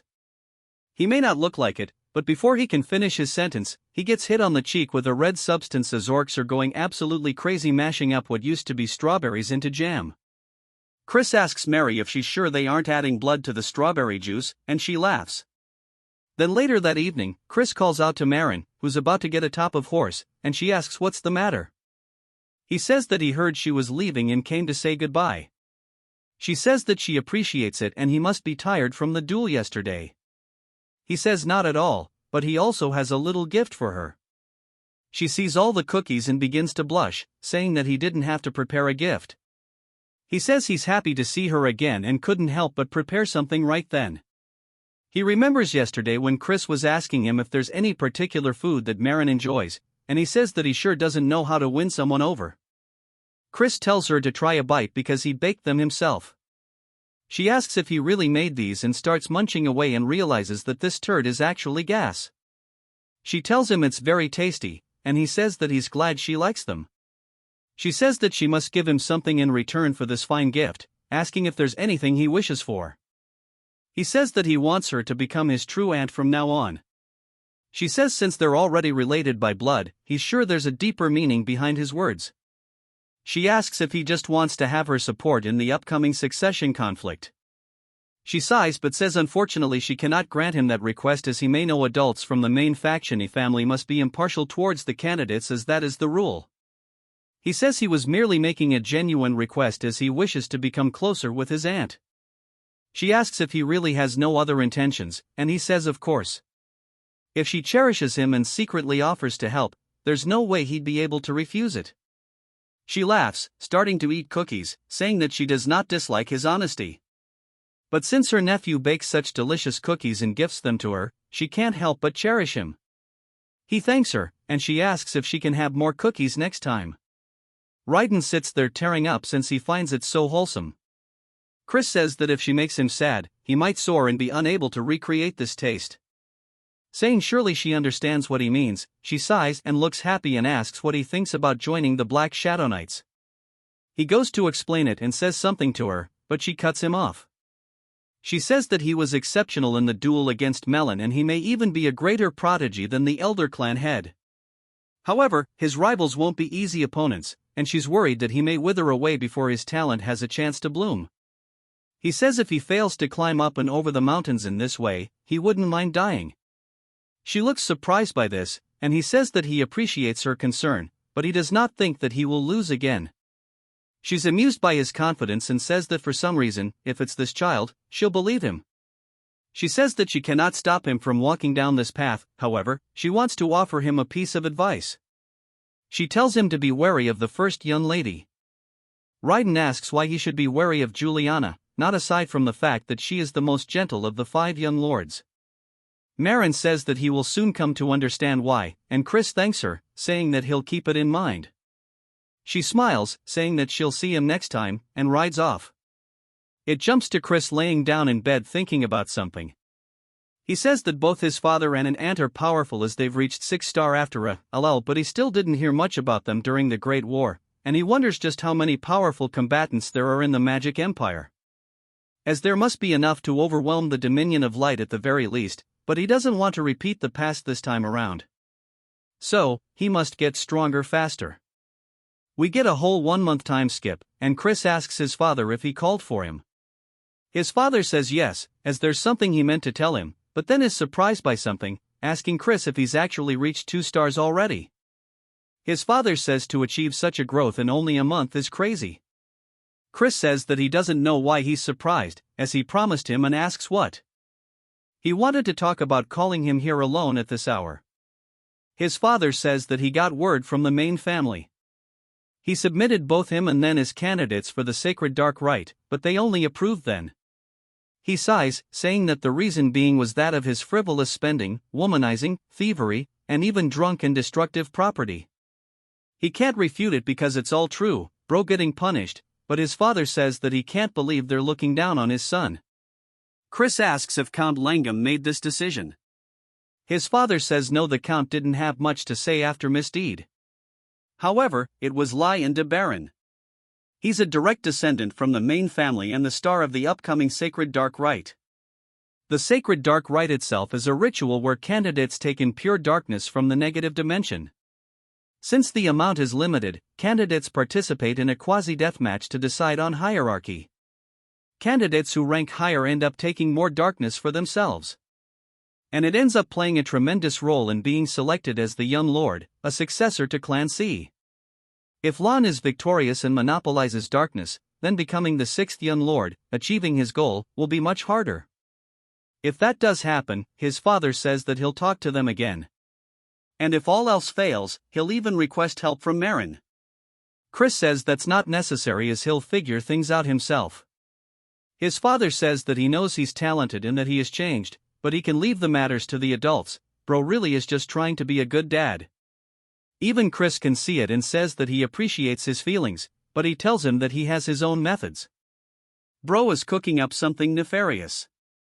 He asks if any children of Count Taraman's house will be participating. His father says yes and that his 3rd son will be there. And that scoundrel sided with Lone, saying that he had no right to participate in the Dark Rite and he's merely a trickster who can only control demon beasts. Chris says he's surprisingly a nice father and he tells him to calm down as he simply needs to prove himself to them and that the Traman should be hosting a black pill hunt soon and he'll participate as a herder. It then jumps to what I assume is the main estate of the house. We hear Marion saying that she has personally checked on Christian as per the clan head's orders. He asks how he was and she says that he was incomparable to the others. The elder says that he finds that hard to believe, and the child he remembers was a brat who thought himself to be a genius when he was nothing but a false prodigy. She says that he's clearly different from before, and the elder says in that case he asks if she believes that the child could fulfill his long-desired wish. She explains that this wish is why her father has lived on, even refusing death through heaven-defying magic. She tells him that she cannot say, but he might be the closest to what he desires. He laughs, saying that's pretty interesting and he shall keep his eyes on him, and his participation in the upcoming sacred dark rite is unlikely. Asking if that's correct, she says that's the common consensus within the clan. Asking if he will intervene, he says that he cannot step in over such a trivial matter. Asking how someone could call themselves a fierce beast without being able to overcome such a small trial, she says that he may be a fierce beast, but he's still just a child, and she believes he should be given an opportunity to receive darkness and awaken his potential. He calls out to her in a very stern voice while glaring at her, and she realizes that she's overstepping her boundaries. He says that he's always been such a man and he's harsh to those he holds expectations for. He says that since she's willing to go so far for him, she must have taken a liking to him. He then summons someone called Blood Drinker. As he appears in the room, this is the head butler of the dark magic clan named Simon. Asking if he has been called for, he says he already knows. Simon heard it all, and Simon says that he's dead. It just needs to observe the little bastard this time around. The elder says that's correct and that he wants to know everything he does leading up to the sacred dark ritual. Simon says that he understands, but he has one question, asking if he can pull a small prank during his monitoring. Marin looks surprised by this, and the elder glares at him, reminding him not to go overboard. Simon then begins laughing evilly and says that as he wishes while leaving. Marion says that she hopes that Chris makes it through safely. It then jumps to a carriage riding through a village, and Chris says he quickly managed to reach 2 stars thanks to his talent. But despite all the training, his stamina and dark energy reserves are nowhere near sufficient, and he can't become a 3-star as he is now. He needs a black pill to accumulate a lot of dark energy in a short period of time.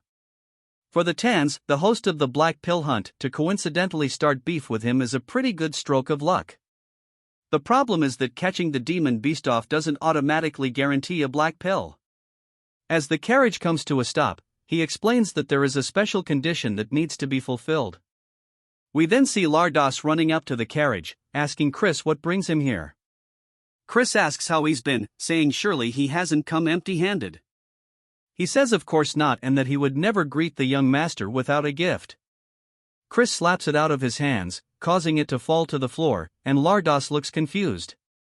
Chris says that he doesn't seem to know his place, and he heard that he's partaking in all sorts of illegal activities. After all, we even get a funny image of him bullying him. Chris says that he'll let it slide this once, so he should cut any activities that cross the line. Lardos agrees, and Chris says there's something that he needs to procure an ash pill for him, asking if he can do that. Lardos says that those recently surged in price, and Chris says that he sees how it is and asks Mary if she's ready. She begins laughing, and holy turd, put it away, where's cute Mary at? I feel sorry for Lardos. He immediately gets on his hands and knees, saying he'll get it immediately, and Chris says it's so nice and easy when he cooperates. And then says that while he's at it, he wants a dagger sharp enough to cut armor. Lardos looks confused, and Chris leaves. Poor guy, but he is not a good person, don't forget that. As they're heading back, Mary asks if it's time to go home, and Chris says that there's still one more place he needs to visit. He sees a potion store, telling the coachman to stop here, and he enters. He starts looking around the shop, saying everything that he'll take, and Mary asks what he's doing all this for. Chris says that he has a use for it, but she asks what use he has for an aphrodisiac. And she starts getting the wrong idea, they're kind of staring at him, and Chris starts to sweat nervously. Then she starts to think that maybe it's time for the both of them, but he tells her it isn't, and she says that she understands. He yells, saying that he said it isn't and that it's not for him, it's for someone else to use. She slyly locks in on the JoJo pose, asking if it could be for the Count. Chris nods his head, and the shopkeep also understands because Raiden's age is getting ahead of him. Chris tells the shopkeep that for the Count's honor, he must absolutely keep this a secret, and he says that he'll be careful. It then jumps to a little bit later, and we see Thurn greeting Chris. Chris says to repeat his title and starts talking to him, and he hits the whole thing. He says that he heard the black pill hunt is dangerous, so he should avoid getting hurt. Chris asks if he's worrying about him, and he says that he's just worried they won't have a proper duel. And of course, bro just hella embarrassed. The Count says that he should make sure to flatten those House Tyramin bastards' noses. Chris says of course, and he shall bring back some refreshing news. Their father starts asking Thurn what the King Emperor thing from before meant, and Thurn gets way too embarrassed, saying that he doesn't need to know. It then jumps to the house of Count Tyramin, and we see a little goblin saying that he's only going to say this once more and that Chris is not allowed entrance into the Count's mansion. The boys start getting his back, saying that they can't believe he's acting this way, asking if he even knows who this person is. The goblin says that the young master also has orders and he has no favor to repay a good-for-nothing bastard.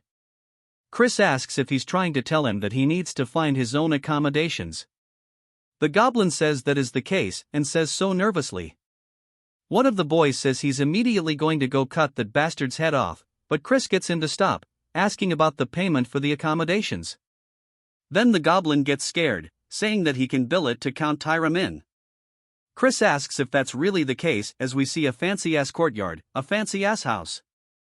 Bro actually gone out of his way to rent a mansion. The workers ask how much this cost, debating that it's probably at least 100,000 rupees. Chris says it's not often they can spend someone else's money as much as they want and that he'll give them 1 hour to organize their luggage and they can go out to drink after there's some movement in one of the luggage. Chris says that he just heard something, only for Mary to pop out saying that this mansion is just super and that it looks perfect to serve him. Chris asks why the hell she's here, and she says that she hid inside his luggage because she promised to be his maid forever. She says that seeing how shy he's acting is adorable and based off his expression, he surely missed her. Someone then yells, calling out to him asking what the hell is up with this bill. We are introduced to Yahello, the third son of Count Tyramin. Chris says that since the protagonist of the Black Pill Hunt told him to go find his own place to sleep, he did. Asking what's wrong, he says that since this honored one can't stay in a mere hotel, he just purchased a passable mansion. It can't be that he's squabbling like this because of mere money. Considering he's a pathetic person who doesn't know how to treat guests, he thought it was a pretty cheap price for teaching him manners. A lawyer starts to get pissed and squeezes the paper while releasing some kind of spell that summons a panther. He asks Chris if he wants to die. Chris says that this must be the Count's subjugation arts. Unlike the Alliance's taming subjugation arts, these are dark magic that binds and controls the demon beast through fear. There are formulas secretly mixed and that paralyze the demon beast's reasoning and cause delusions of fear and excitement.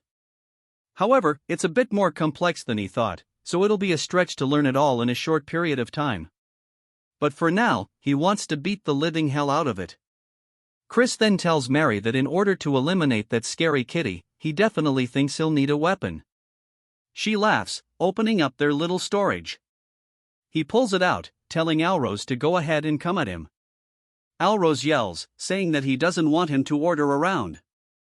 As the beast starts running directly toward him, it opens its mouth.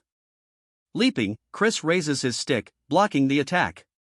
As it starts to bite into it, it actually shatters it, breaking it, sending Chris backwards onto the floor.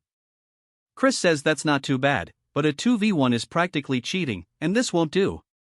If he wins, he'll have to participate as a guard instead of a header, and it needs to be at least this much to make it meet. Asking Alrose what he thinks, Alrose calls him a cocky son of a bird while jumping on the leopard, saying that he's going to make him kneel for this. As it comes in for the second attack, Aloys looks confident as it pounces on the ground, but the leopard looks underneath its hands, wondering where Chris is. Even Alo does as Chris comes up behind, smacking him once and then immediately 3 more times with the stick. Chris asks if it hurts, saying that he better not start crying. Alrose creates some distance, and Chris says that he won't go easy on him, even if he does. Alrose tells him to shut the hell up. Chris starts to release some hella killing intent toward Alrose and the leopard. The leopard immediately feels an intense fear and starts to panic and hides and runs away, leaving Alrose standing there asking what the hell he did to his Choco. Chris says that he only used a mere 2-star illusion spell and it seems that it was too much for his subjugation arts to overcome. Alrose starts to prepare another spell, telling him to shut up once more as one mean asshole-looking horse starts to summon up from under the ground. Chris asks if he understands what kind of person he is. Alrose is confused and Chris eats his weapon forward hell fast, hitting Alrose straight in the forehead, knocking him to the floor as his eyes go white. Chris says that he doesn't bother waiting for transformations or casting and the poor horse is just stuck trying to get out of the ground. It then jumps to Chris, gambling as they're asking if he's certain he should be doing this. Chris says there's plenty of time left and he should rest when he can. They tell him he's not exactly resting right now though. Chris asks what's wrong with a good-for-nothing guy like himself doing what he should be doing. Asking Mary if she agrees, she says of course and just seems so happy and says that as long as he doesn't drink alcohol, poor Chris wants actual alcohol, but she won't give him any. But it's not like he can say no. The goblin from earlier asks why Yahello wants them to keep an eye on such a bastard. Chris says they should come join him at the table.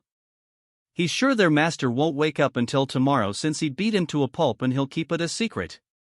Asking what they think about it, they tell him to mind his own business and he tells them to have fun watching them as they continue going all the way until nightfall.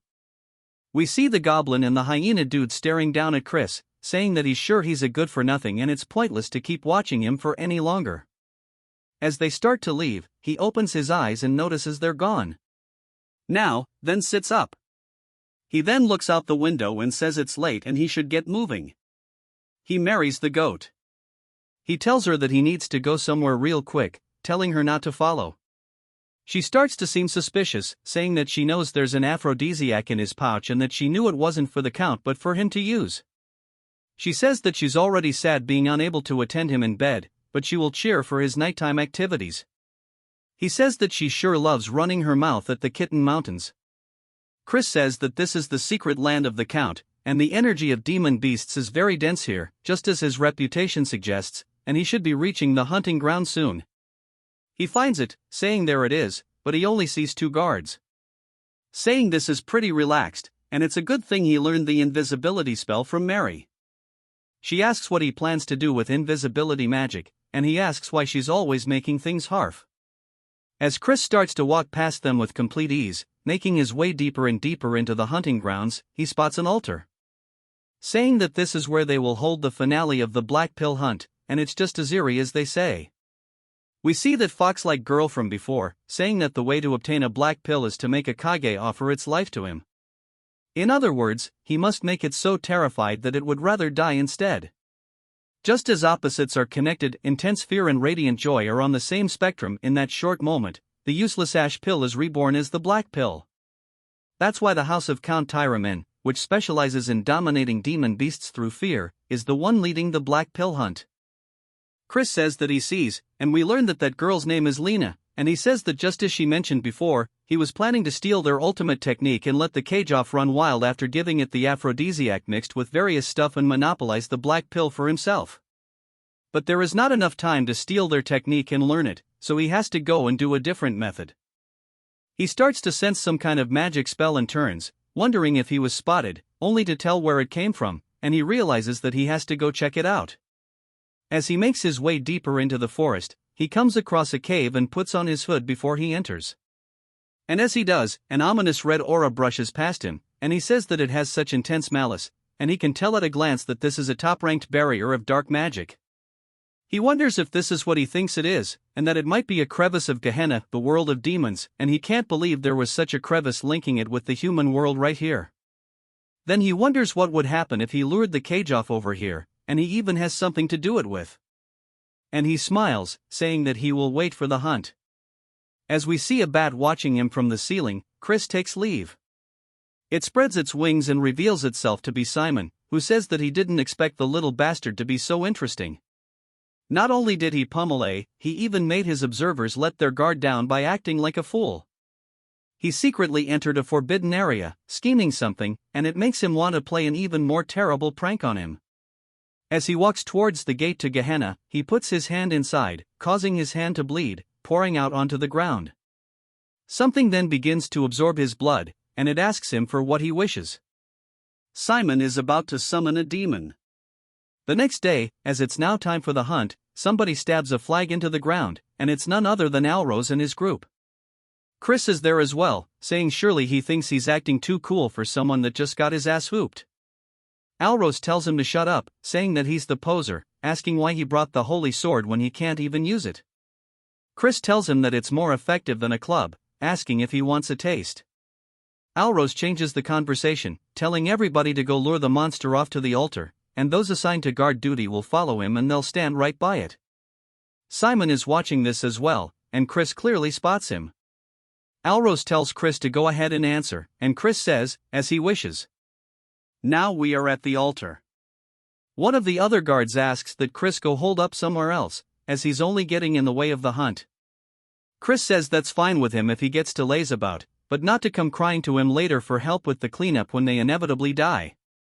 The bit clearly pisses the dude off, but Alros tells him not to tire himself out before the hunt has even begun, and that the good-for-nothing can go guard the flag. Chris says this good-for-nothing will protect the flag to his utmost. Chris starts to sit down by a tree, saying that he wants to see them do their best, as they're just going to be playing straight into his trap. He made sure to pack the dagger and ash pill with him as well. While they start looking around for the sound, Chris can tell that it's coming, and we are finally introduced to the Cage-Off, which is a rank 4 magic demon beast. He wonders why the hell it looks so derpy, since it looks oddly cute. The rest ask Alros if he's ready, telling him it's time. His animal buddy also tells him to begin the subjugation art. Alros stretches out his hand, starting to cast it, as the Cage-Off continues hitting the ground with its beak. The others are casting some kind of slowing spell on it, as Alros slowly approaches it with the subjugation arts. Something inside of the Cage-Off's eyes changes, causing it to let out a screech. It turns its face towards Alros. He looks scared and raises his hand only to get the absolute piss smacked out of him, causing him to fall into the floor. Everybody else also can see the poison coming from its little feather tentacle things, and they start to do a defensive formation around Alloy. But Chris says that it will not work and it's out of control because of the aphrodisiac he gave it. Alros says that it's a good thing they consumed the antidote ahead of time, but it's still dangerous if this drags on and that everybody should do their best to stop it the best they can. They start sending themselves flying through the air, heading straight towards Alros once more. They all scream out for him. Alros, out of fear, looks up, closing his eyes only to be surprised by something. Chris is standing before him with the holy sword, blocking the attack, saying that his house sure is pathetic and he can't believe they're forcing the busy flagbearer to step in. He'll be nice and bail him out if he promises to call him Big Bro. Alros calls him a crazy ass, asking why he should. Chris asks if he really doesn't want to. It's not like he is all the time in the world. Everybody else begins coughing due to the poison, and Alros grits his teeth, realizing he's right and tells him to help, calling him a bastard. Chris says that he better keep his promise, and he smacks the side of the Kage off the head. He then begins to use his own version of the subjugation arts, stretching around the side of the Kage, off restraining it. Alros is surprised, asking how he's using this. Chris asks if he really thought his family were the only ones who could use it, as long as it's not a secret technique, something like the intermediate subjugation art. This is nothing, as he rotates his body, grabbing onto the chains that have been created from the art. He then starts to pull back on them, kind of like reins, and jumps on the back of the carriage. It starts screeching and running, and Alros yells, telling him to wait because over there is a crevice. As he tries, warning him, Chris smiles, as he already knew this from last 18 night, he heads straight towards it. The carriage-off starts going crazy, and he says this is surely the first time it's seen the malice of Gehenna and tells the carriage-off to be terrified as its eyes, which were a very bright red, shift to a very bright yellow color instead. Chris said, now, as he tightens the grip on his dagger, stabbing the carriage off, killing it on the spot, the rest run in, asking him if he's okay, warning him that this cave is extremely dangerous, so they need to hurry up and get out. Chris tells them not to be such wimps and asks them what they should do if it turned out to be an ash pill and not a black pill. Alros starts to feel frustrated, and his boy asks Chris what the hell he's going to do about this because if he didn't intervene, but Alros tells him that this is enough and to leave it. He then calls out to Chris, thanking him for rescuing his subordinates, and they got to finish without any major injuries thanks to him. Chris is surprised he admitted that to him and says that he actually feels a bit bad now, and it makes him feel even worse knowing he swapped out the black pill. Still, he must do what he must do, and he tells him to call him Big Bro since he promised after all. Chris asks if he's going to go back on his word, and Alros says he's never made such a promise. He's 2 years older than him. The entire cave begins to shake, and people start falling over due to the intense pressure. Alros asks what's going on, and Chris starts to know what it is. As we see 2 giant blue eyes appear in front of them, Chris starts to look a bit anxious. We hear a monster saying that it's the first time it's seen a plaything in a while. Chris says this is a demon of Gehenna. Allo, shaking with fear, tells Chris to run away since he's an outsider and that he should save himself. Chris spots Simon up on the ceiling and rotates his wrist, getting the dagger ready, yetting it straight towards him. It goes straight through Simon, or at least it turns out that's his familiar that he was using to keep watch over things. As it starts to lose connection, Simon is surprised, asking when he noticed. He was planning on stopping the demon after observing for a bit.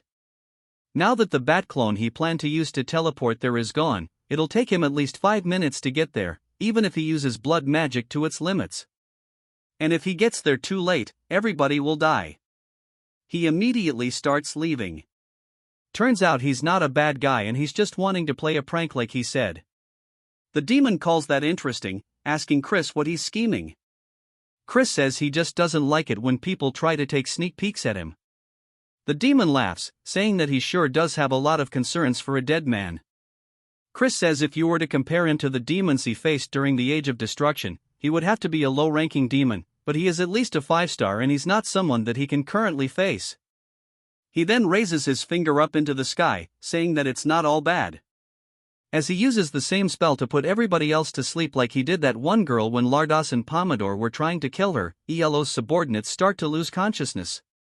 Alros yells, asking what the hell he's doing when they need to fight together. Chris says that he sure does have a strong resistance to magic and hits him straight in the gut, telling him to go to sleep already. I think he just killed him. Rip the demon asks if he's going to offer them to him and that he shall spare his life and even personally bless him in exchange for the sacrifices. Chris tells him to stop yapping and it's his principle not to associate with demons. As he starts to unshed the holy sword, the demon recognizes it, saying that the idea is commendable but a holy sword that he cannot use is merely a piece of junk. As he starts to prepare a spell, it shoots out directly towards Chris. He blocks it with his sword, but it's not enough as it sends him flying into the wall of the cave, knocking him unconscious. The demon then grabs him by his arm and lifts him into the air, saying that he shall give him a chance to offer them to him and then he shall spare his insignificant life.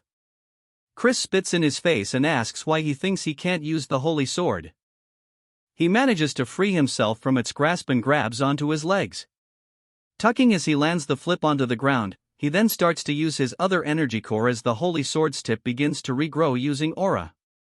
The demon looks nervous, asking how a fiend like himself can use the power of light.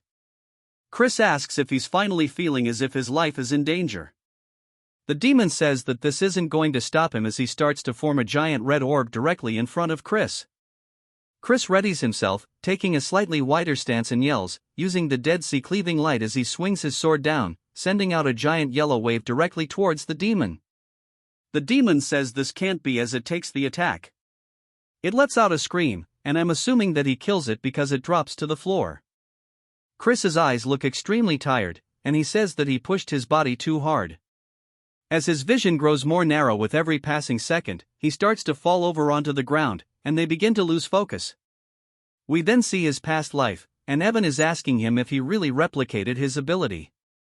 Chris says that it was sort of like this, and Evan says that he sure is something and that the Dead Sea cleaving light literally signifies the single flash of light that divides the Dead Sea. But it's ironic. Despite using the sword technique, he failed to become the light of the Mir clan, but Chris surely will become the light who will save the world. As we see a blue finger touch a puddle, we see Chris still on the verge of death, and the woman says that this is interesting. She says that her name is Mefina, the first seat of Gehenna, 7th realm. Chris closes his eyes as Meph says that she looks forward to his actions in the future. It then jumps to the manor of Count Timon. Chris says that his head hurts and he can't believe that he's been lying here for 2 whole days. It's been a complete waste of time, but his body still seems fine. He starts looking around for the black puddle, spotting it beside him saying this is great. He mentions the Mefina thing, saying that it was unwanted attention. Occasionally, fiends who stand out early on receive a demon's blessing and can be nurtured quickly, but he doesn't care since it's something bad guys receive. But a 7th world demon wouldn't even be that high level to begin with. Some giant lion-like dude enters the room asking Chris how his body is, and we are introduced to the patriarch of House Tyramin. The Count Chris greets him and goes to get up to bow, but the Count tells him that he should just rest. Chris wonders what's going on, and he says yesterday they organized an investigation squad and checked the cave. It seems that someone had tampered with the magic circle that seals the entrance to Gehenna.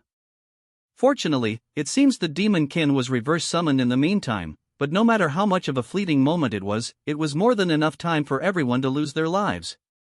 Chris wonders if they really believe it was a reverse summon, but it doesn't make sense since it would be difficult for them to even consider that he killed it since he doesn't need to think of an excuse. That's a plus. The Count says that he would like to start with an apology. He's sorry for treating him so poorly using only the rumors of him being a good-for-nothing. He then bows, thanking him, saying that he is a benefactor of House Tyramin and he is grateful for him. Chris tells him not at all, and as a member of the Dark Magic clan, he just did what he needed to do as they are family after all. While it does hurt his conscience, he decides to muddy the water a little bit, but it seems like that resonates with the Count. He says that's right, and if there is something he can help with, then he should let him know as long as it isn't something impossible. He will make sure it will happen. Chris thinks about it, saying in that case, he hopes that House Tyramin will shake off the old grudge against House Khazar instead of the enemy-like relationship they have now where they keep bearing their fan.as they each other. He wishes that they would have a friendly but competitive relationship where they can plan for proper advancements together, something that matches the fact that they are bloodline. Ken then goes to say something, but Chris says that he's sure he also knows the reason why their two houses are feuding is because of the behind-the-scenes work of the main clan. Since if the branch families work together from the main clan's perspective, they may feel threatened, it's a scheme to keep them as mere dogs who guard the house. The Count asks if he's planning a revolt against the main clan, and Chris says that he has no such thoughts. The Count can't believe that he would think so far ahead, and Chris thanks him for the praise, asking if he'll accept his request. The Count sighs, saying that for the first time in a while he should contact Count Khazar, but before he finishes his sentence, he calls him by his name instead. Chris smiles, saying that's right, and if he just unites their forces like this one at a time, they can establish a much firmer front during the Age of Destruction. The Count then gets back to asking him what he's waiting for, saying that his son had something he wanted to say. Alros tells him to take this, and we see him embarrassed as he holds out the ash pill. He says when he came inside the cave, it was on the floor, and since he showed no signs of waking up, he made sure to take care of it. Chris says if it happens to be that he is so grateful that he wants to give him more things, he can do that too. Alros starts barking at him, and the Count laughs, saying that he shall give him a gift instead. It's a summoning stone that can store up to a rank 4 demon beast. Chris says this is a really rare item.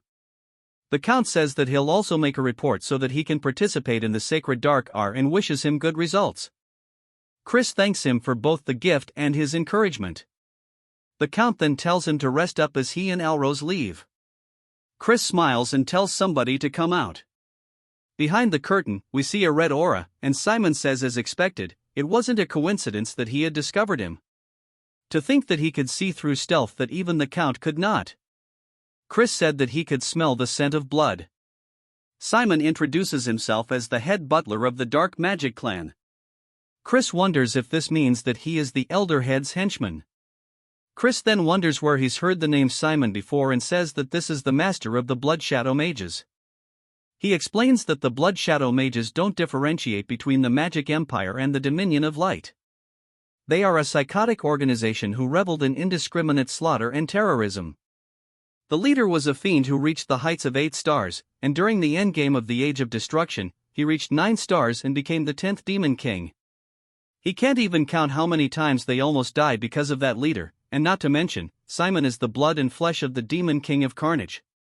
Simon said that he never thought that the young master would be this amazing. Not only that, but to think that he could even eliminate a demon. Chris says that he's certain that he took care of it alone, asking if he might have seen the Dead Sea cleaving light. Simon says that he can tell he's playing dumb.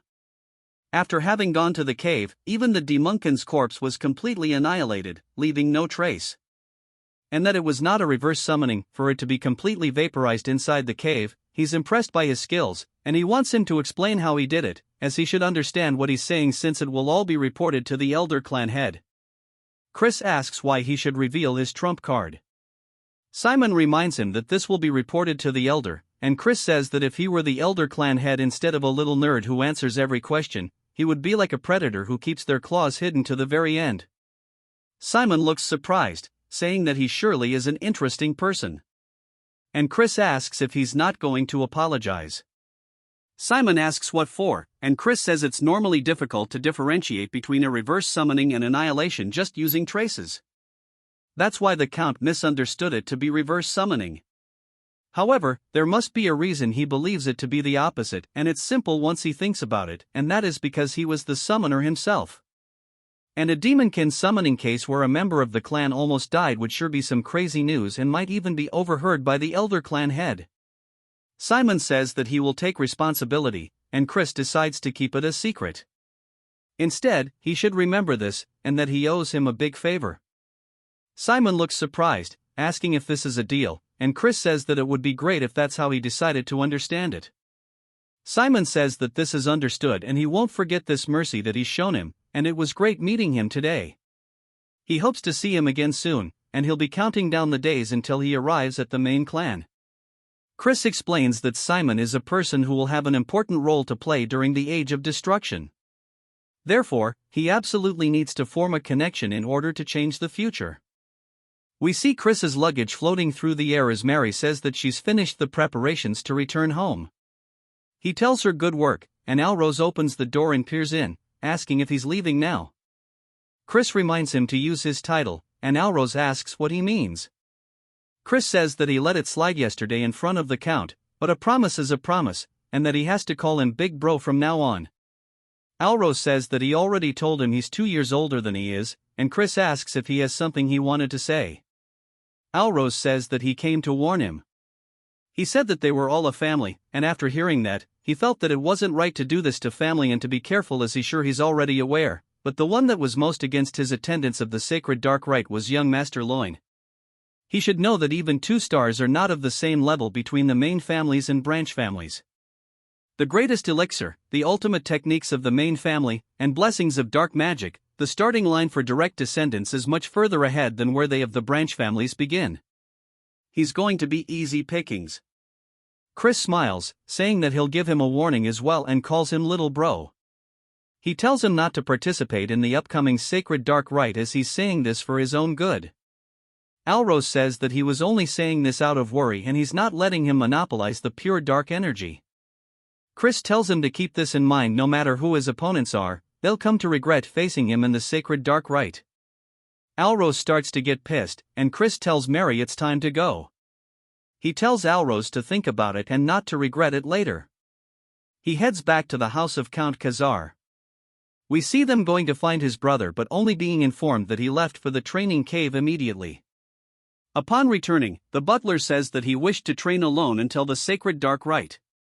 We see them finally catch up to him, and he calls him his full title, the Honorable King Emperor Majest brother. He says that he promised him that he'll duel him once he returns. Chris is surprised by how much he's grown in such a short time and that he's already a middle 2-star, and he sure is growing quickly. He says that he's busy and needs to train. Chris realizes that he's also participating in the upcoming sacred dark rite, and that won't do. He tells him to wait for now and they can duel after he's done training and that he should train too. Then wants him to promise that he won't push it further back, and it won't be anything like last time, so to watch out. Chris says okay, and then walks away. Chris says that he sure is a stubborn brat, and we see a girl asking if he promised, and Chris says that he reminds him of her a lot.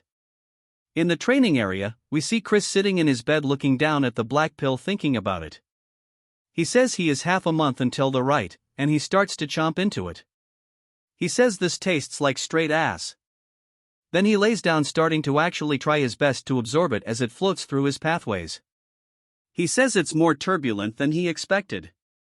He then starts to feel a weird sensation asking what this is and if that is light force he senses within the pill. He wonders if the elation that the monster experienced upon death became a part of the pill, and he says no wonder they are difficult for fiends to absorb. But that is all irrelevant to him as he continues absorbing it into all of his pathways. He says all that's left is this light force, and that fiends would normally expel this energy with the help of their teacher, but why should he let such a nice thing go to waste? And then he's going to take it all into his light core and absorb both of them at the exact same time. As he has both light and dark flying through his pathways, each one going to their respective core, taking every single thing this pill has to offer, Chris opens his eyes to reveal a very bright light, only to close them once more to show off the darkness. This time, and then a little later, we see a woman telling someone to enter. He says that he has a report on the investigation she requested. He says that during the black pill hunt, there was an incident where a demon kin was summoned, but he survived it. He's sorry that the investigation took longer because he had to look into the incident as well. She tells him good work, and he says that unless she has any more questions, he shall take his leave. As she's looking at a photo of Chris, we learn that her name is Eidline. We then get another time skip of half a month, and there is knocking on the door saying that today is the promised day. Chris tells him to enter, and then does so. He's surprised. Chris says that since he's coming first thing in the morning, he must be really looking forward to getting plummeted. Then, he's just wondering what's going on since his presence leaks beyond what it was half a month ago and tells him not to make him laugh. Chris says that if he's desperate for a taste of an ass whooping, he'll grant him one right now, but if he wins, he should give up on participating in the upcoming Sacred Dark Rite. Then, he asks what he's saying, and Chris says that as he knows, it's a competition, and weaklings should stay out of it. Then, he tells him to shut up and raise his sword. Chris says that he's so blind to him showing brotherly concern, and he guesses that he needs to knock it into his skull for him to get it. Then, he dashes off the ground screaming it. Then, he jumps to Bro, being in the infirmary. He got off screen.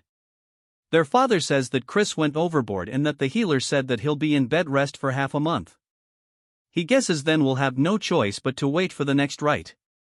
Then, he tries to argue against it, and Chris says that he wants a moment alone with him. His father says okay, and then he'll let them talk it out with his brothers.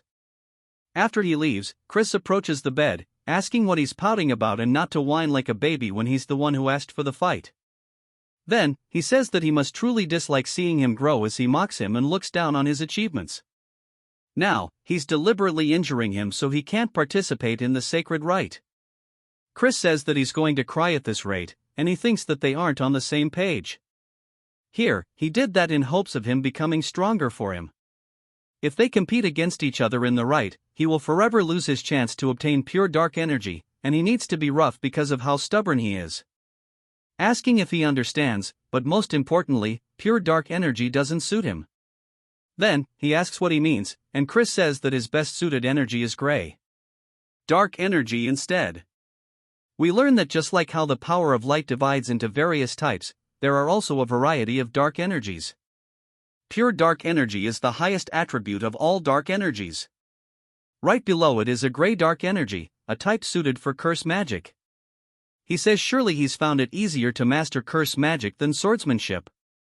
Then, he asks how he knows this, and Chris says that he can't tell him that he learned the future and that he should come up with a decent excuse, saying that he can tell that much while sparring with him. Chris tells him that if he takes in pure dark energy before he masters great dark energy, it can cause problems when he tries to learn it later. Of course, it won't be impossible since pure dark energy is the higher attribute, but he'll be impeded by its unique properties, and it will only slow him down. He wants to become as strong as possible as soon as possible, and he wants him to think these things over before participating in the ritual.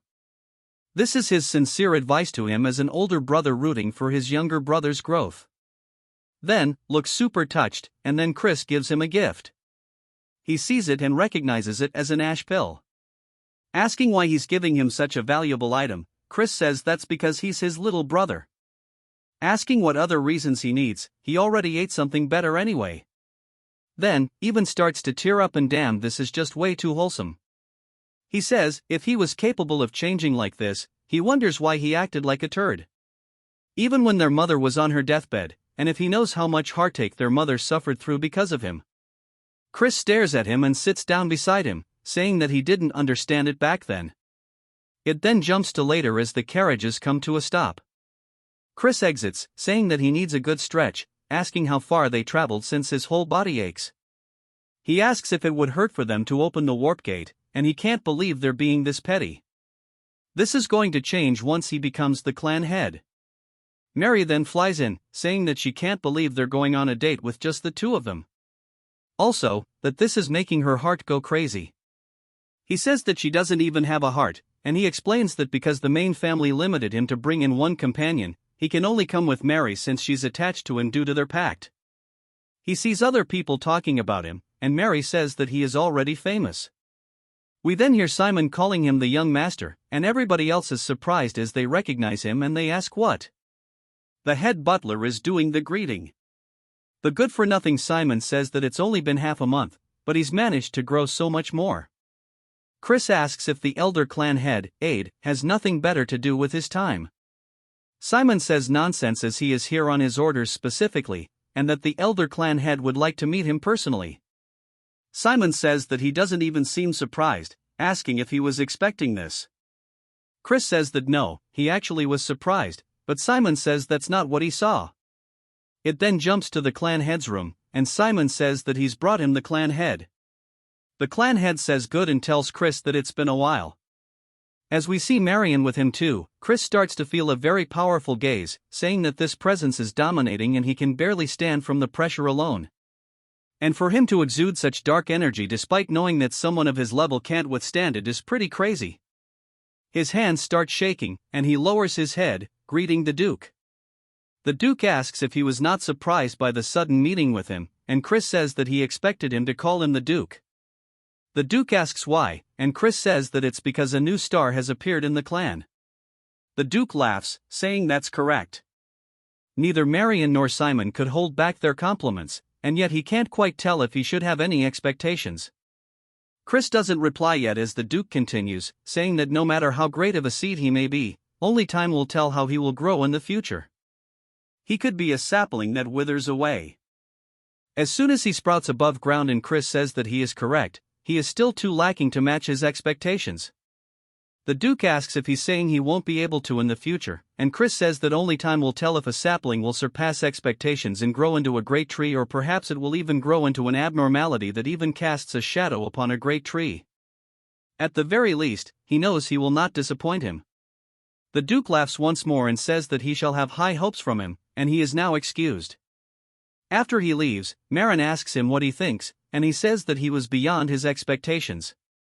However, because he holds such great talent, his fate will be much more turbulent, and that she knows as well that the bloody winds blowing towards the magic empire will soon be coming their way, but that's not terrible news because a small hope has actually sprouted today. Marin looks surprised by this, and the Duke says that he might actually indeed be able to fulfill his long-desired wish. It is now the eve of the sacred darkness, and they start announcing the arrival of Count Khazar's eldest son, which is none other than Chris. I'll drip the hell out, people. Wonder why the Duke wanted to meet with a fool like him anyways? And they say that he seems like a jig. Chris says that he knew it and that he is way too handsome, and it's all because he's just too damn good looking. Mary, of course, is the ultimate hype man, saying that he sure is. He then spots some drinks and says that surely that's alcohol. As he walks over, the waitress says that he's not allowed to have any because he's underage. Instead of alcohol, he can have some ginger ale, and they even start laughing at him. Chris can't believe that these people are so damn lame, and he doesn't want ginger ale. He wants alcohol. They then continue to announce the arrival of the young lords and young ladies. As the doors slowly open, we see them all walking out into the room. We are formally introduced to Eskid, who was the second young lord, which we know of, Julienne, who was the first young lady who has also been mentioned, and now the ones who haven't, such as Jian, the second young lady, and Miss Ak, the third young lord. As they all start to walk forward, we see there are only 4 of them rather than all 5. Chris says that the first young lord seems to not be in attendance, and he wonders what Eskid will say to him since he's the victim of his little game. The one that solidified his reputation, Eskid, completely walks by not saying a single word, much to his surprise. Chris is just annoyed that he won't look him in the eyes after everything he's done. He guesses that he is no better than him. Julienne, though, raises her skirt, giving him a slight greeting, which also catches him off guard. But he recognizes her as Julianne and how his aunt told him to be careful of her. But he didn't sense anything in particular out of order. Chris says that he'll figure it out later. This is enough recon for today, and it's time for him to get back and prepare for the right butler.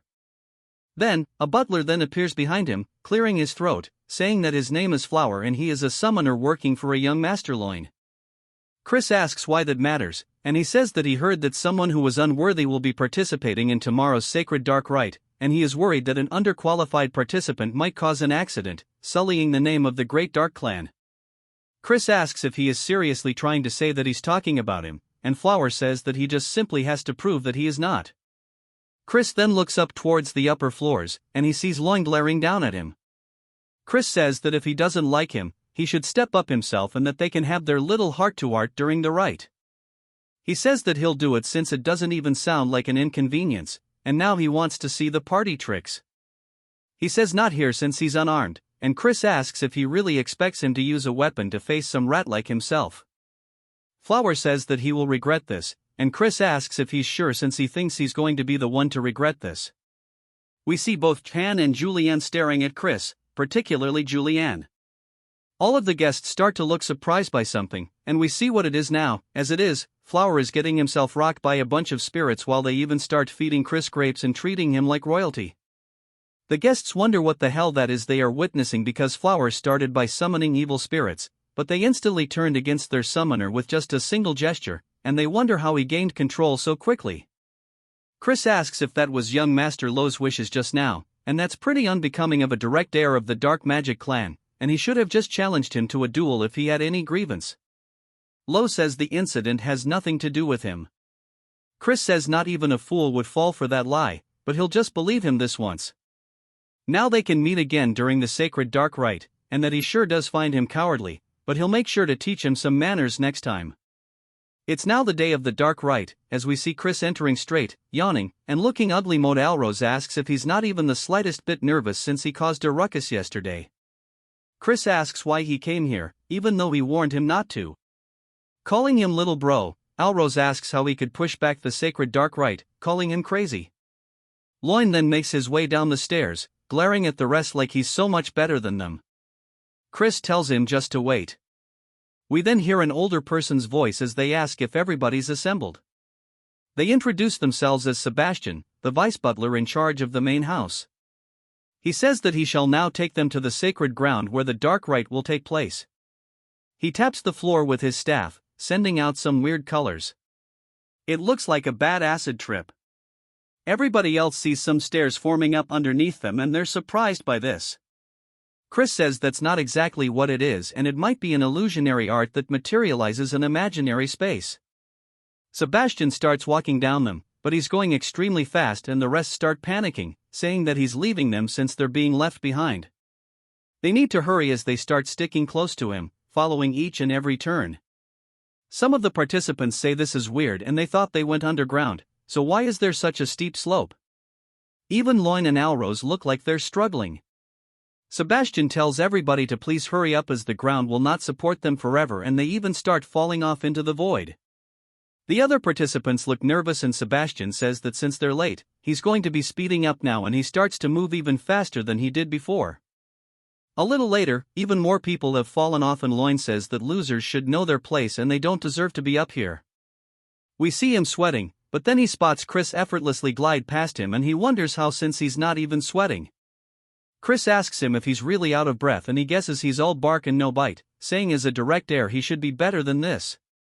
They fed him a bunch of good potions.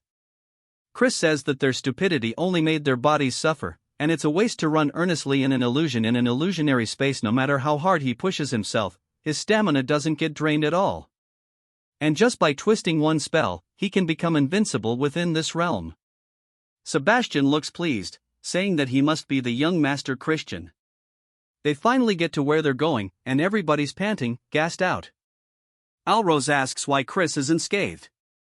He says this is why he should have trained his body more instead of riding his beast everywhere. We then hear a different voice welcoming everybody as a crystal forms in front of them. It floats around the room, and she says that as they may all know, this is the sacred ground where the purest of pure dark energy bursts forth. Thus, they call it the sacred darkness. And she introduces herself as Rahu, the manager of the sacred ground. She welcomes the young masters and young misses. She says what they will be doing today is obtaining the great pure darkness like the third-ranked demon king, the Dark Destroyer, the progenitor of the dark magic clan. A blue light then starts to form on the ground, weaving underneath every single one of them, and she says that there is not enough for all of them to share. All of the demon beasts inside will test their worthiness. Chris asks if all she's saying is that it's based on who arrives first, and she says it's very perceptive. Chris asks what if an unforeseen mishap occurs, making the competitors fight one another during the rite, and if they will be disqualified. She says that because each of them will be on a different path, they should not run into one another, but on the off chance they do, they should avoid conflict as the more time they waste, the better it will serve the other competitors. She starts to count down, saying that they need to focus up and prioritize their own safety. May fortune be with them as the countdown is finally ending. They all start running off down their own paths. We see Sebastian and Raha standing there, and Sebastian asks if she wants to bet some blood juice on who will win. But of course, she vanishes, and he can't believe that he got brushed off once more. We see Loin making his way forward down a tunnel. He spots a swarm of beasts ahead of him. They start preparing magic and leaping at him with fire in their mouths. He starts to imbue his hand with aura as he smacks forward, hitting one in the throat and quickly moving from wolf to wolf, getting rid of them on the spot. He says that at best, they are lower-ranked second-tier magic creatures and that these are nothing to him, an upper 2-star though. He's sure that Chris is having a very rough time right now. According to the rules, each path is supposed to have the same distance and time. However, he bribed a mage so that only Chris's path will have stronger demon beasts, and that he's going to come across some stronger demon beasts by pure coincidence. We meet a tragic fate since any death that occurs during this is overlooked. It's going to be his grave. After a while, he finally comes across a door, and Lo says that this must be it to the sacred ground, and Chris knew he'd be the first one here. Chris asks what took him so long, as he thought he was going to die of boredom from all the waiting. Lo asks how he got here so fast, and Chris says there wasn't much to it. Loy says that's not possible, as his path should have had much stronger monsters. Then he closes his mouth, realizing what he was saying. Chris smiles, saying no wonder he thought they were at a higher level than they should be, so it was all his doing. Lo asks who he is to throw allegations like this. Chris says that it's only going to be the two of them for a bit, asking if there's any need for formalities. Lo calls him an arrogant turd, saying it's taboo for competitors to clash during the right time, but he's going to crush him here and now. As he swings forward, Chris easily dodges the attack and says that he's using magic combat arts. It's a combat technique that explodes magic power at close range or disables his opponents by snapping their joints. Chris continuously avoids each and every one of the attacks to the point that he's getting annoyed, and Lo even calls him a slippery rat. Lo then spots Chris's hand, thinking that it's an opening, and charges forward, saying that he's going to break him. Chris calls him a dumbass and he grabs his wrist instead, putting him into an armor. He tells him not to cry even if it hurts, and then all we hear is the sound of it snapping, and he lets out a very loud scream. We then see Alrose running down the hallway, asking if he's too late, only to see Lo and another competitor both lying on the floor. Alrose asks Chris if he did this, and Chris calls him slow as hell, asking if he's going to faint on his own now or if he needs to beat him until he does. Alrose says that he hasn't been sitting around doing nothing and to come at him. Of course, he got folded like an omelet, and Chris says that was some real deja vu. He's sure they'll find them if he just leaves them here. He explains that 5 years from now, the first great war against the Alliance will break out, and he needs to have the Dark Magic Clan within die in his grasp before then, which is why he can't share even an ounce of the darkness with them, and since he's done cleaning up, it's time for him to take possession of the sacred darkness once and for all. The sacred darkness is the power that grants a fiend the possibility of becoming a true transcendent. The Duke, who is known to have absorbed 80% of it, is one of the strongest alive, even amongst the demon monarchs. The Dark Destroyer also absorbed more than 90% of the pure dark energy to become a demon king, meaning if he can make 100% of the dark energy, he can exceed even the demon emperor himself. As he stands before it, he slowly stretches his hand out until it starts pouring through all of his paths. It then jumps to some people, saying that was unbelievable. Every other person than Chris was eliminated. This is a disaster as the young Master Loin is in serious condition. They start saying that he probably used a trick or a banned magic tool and that they need to investigate thoroughly and punish him. Jian says that won't be necessary as that bastard won't be able to enter the sacred ground anyway. The fact that he hasn't left for 2 days must mean that unless this is all the time required to absorb the sacred darkness due to the quantity, he is already being crushed by the sacred darkness and died. Even the Duke had run into a limit of how much he could absorb, and that Chris is definitely dead and there won't even be a corpse. Left behind, as she walks away, she closes the door and looks pissed, saying that even if he comes back alive, she'll kill him herself because when her father died during his battle against the Alliance, only she and Loin were adopted by their uncle Viscount Langham. That's why her footing within the clan is already unstable, and since Lo wasn't able to receive the sacred darkness either, no one will support him in becoming the successor, and that she will pay Chris back for this indignity. Even some of them start saying that the good-for-nothing still isn't out yet and that he must already be dead and it's punishment for being greedy without knowing his place, and they say that even the ghost over there is waiting for her master, but she'll soon meet her master's ghost. Mary puts a hole into one of the bags, pretty much giving them a warning, and she says that her heart flutters as she waits for her young master, but if they keep being noisy around her, she'll turn them into ghosts under her control. They run away saying they're sorry, and she returns back to being a cutie pie, telling Chris to return quickly as a man who makes a maiden way is not cool at all. It then jumps to Chris, sweating hella, saying that this is an unending darkness that chokes the breath from his throat and that he's only around the 70% mark and that this is a lot more difficult than he expected, but he has to endure no matter what. The real test will begin around the 90% mark and if he takes in too much, he will die.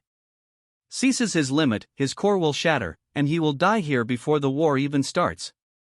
He then realizes something, saying that's right, and that if only he had a dragon heart, the dragon has the largest container for their core. So even if it's just for a few minutes, he can imitate its heart. There might be something about it. As he does his best to do so, even more energy is being absorbed, and it slowly starts to shatter. He says this is his limit and needs to stop. We hear Mafina asking him if he needs help.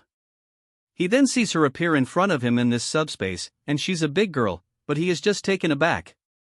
He asks how a demon is in this space, and she says that the power of demons is to communicate within darkness, and this poses no difficulty to her.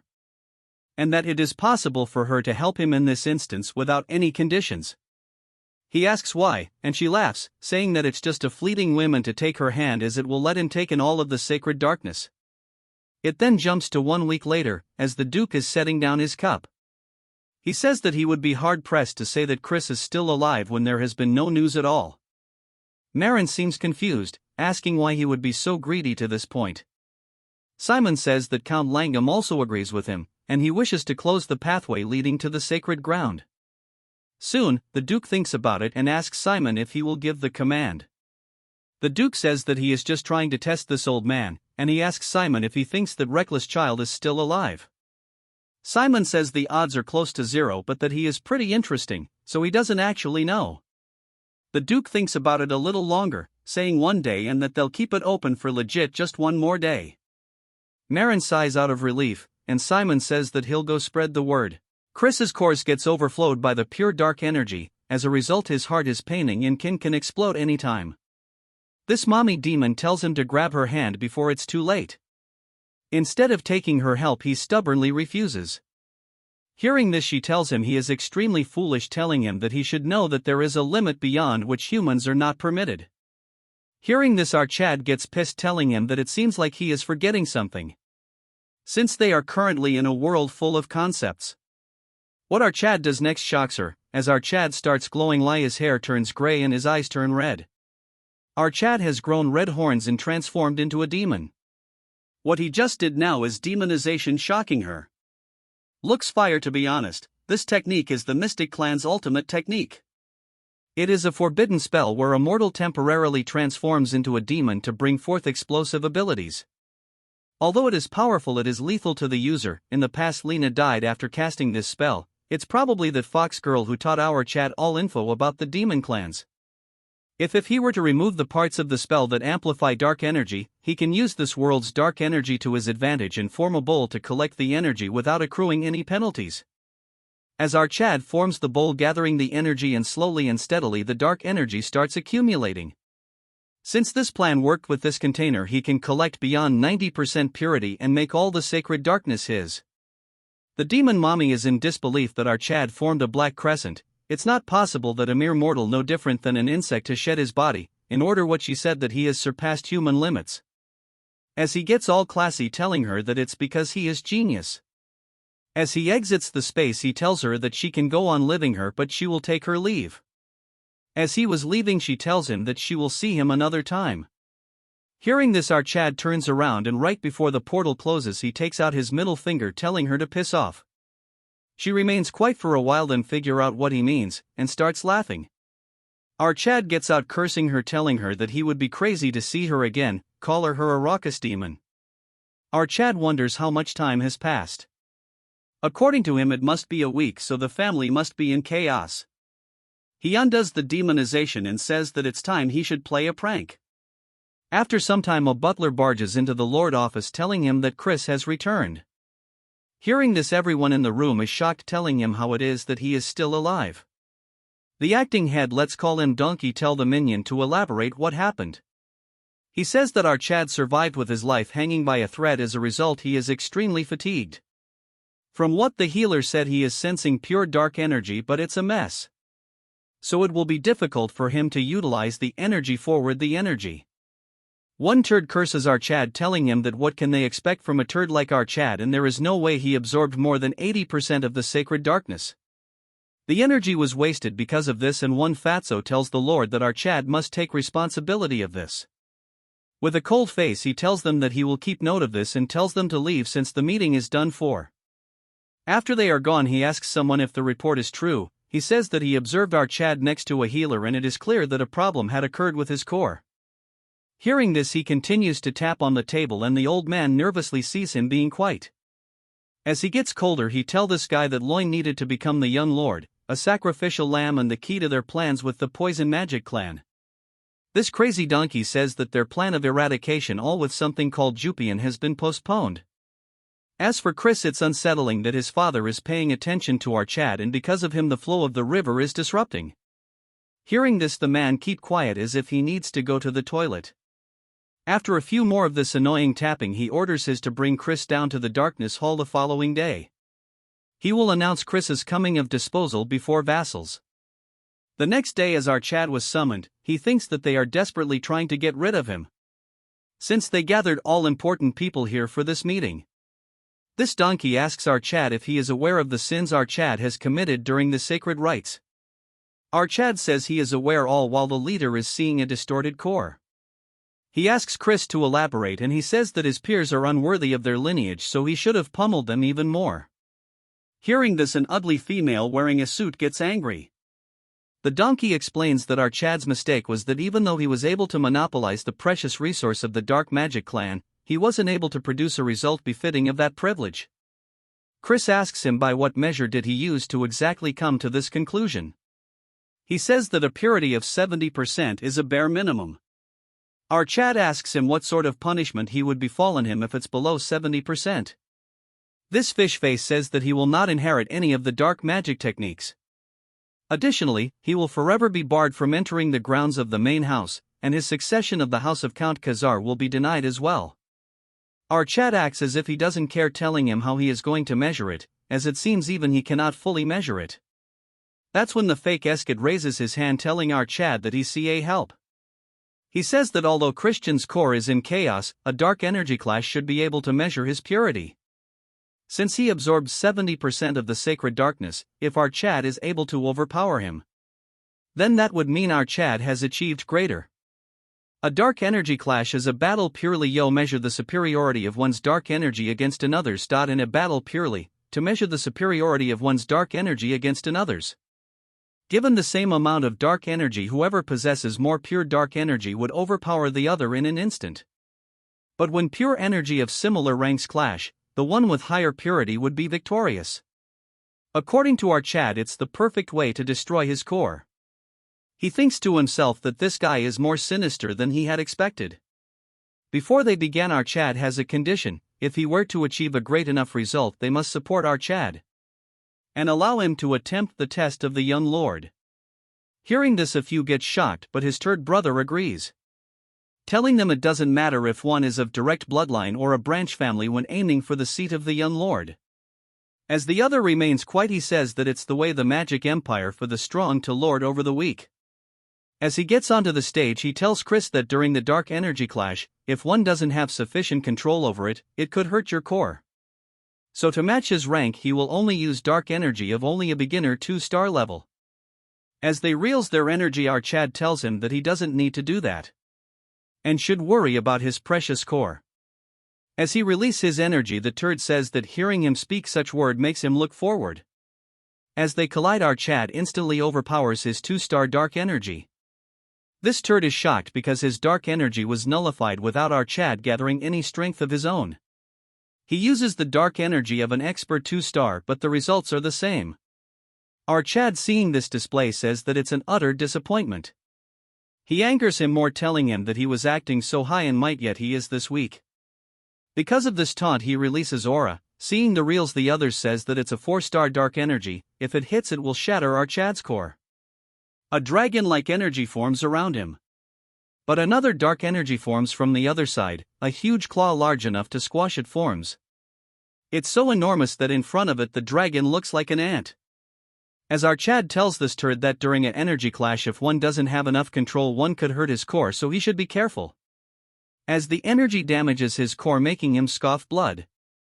Our Chad takes the energy back, thinking it was not enough and he should have broken his core. Since he is smart, he coincides telling everyone that our Chad has a purity of at least 90%. Hearing this, everyone gets shocked and our Chad turns around, telling the Lord that he now has the right to be a young lord. Hearing this, the donkey is shocked, not showing a single reaction on his ugly face. This concludes the video. Make sure to like and subscribe or you are gay.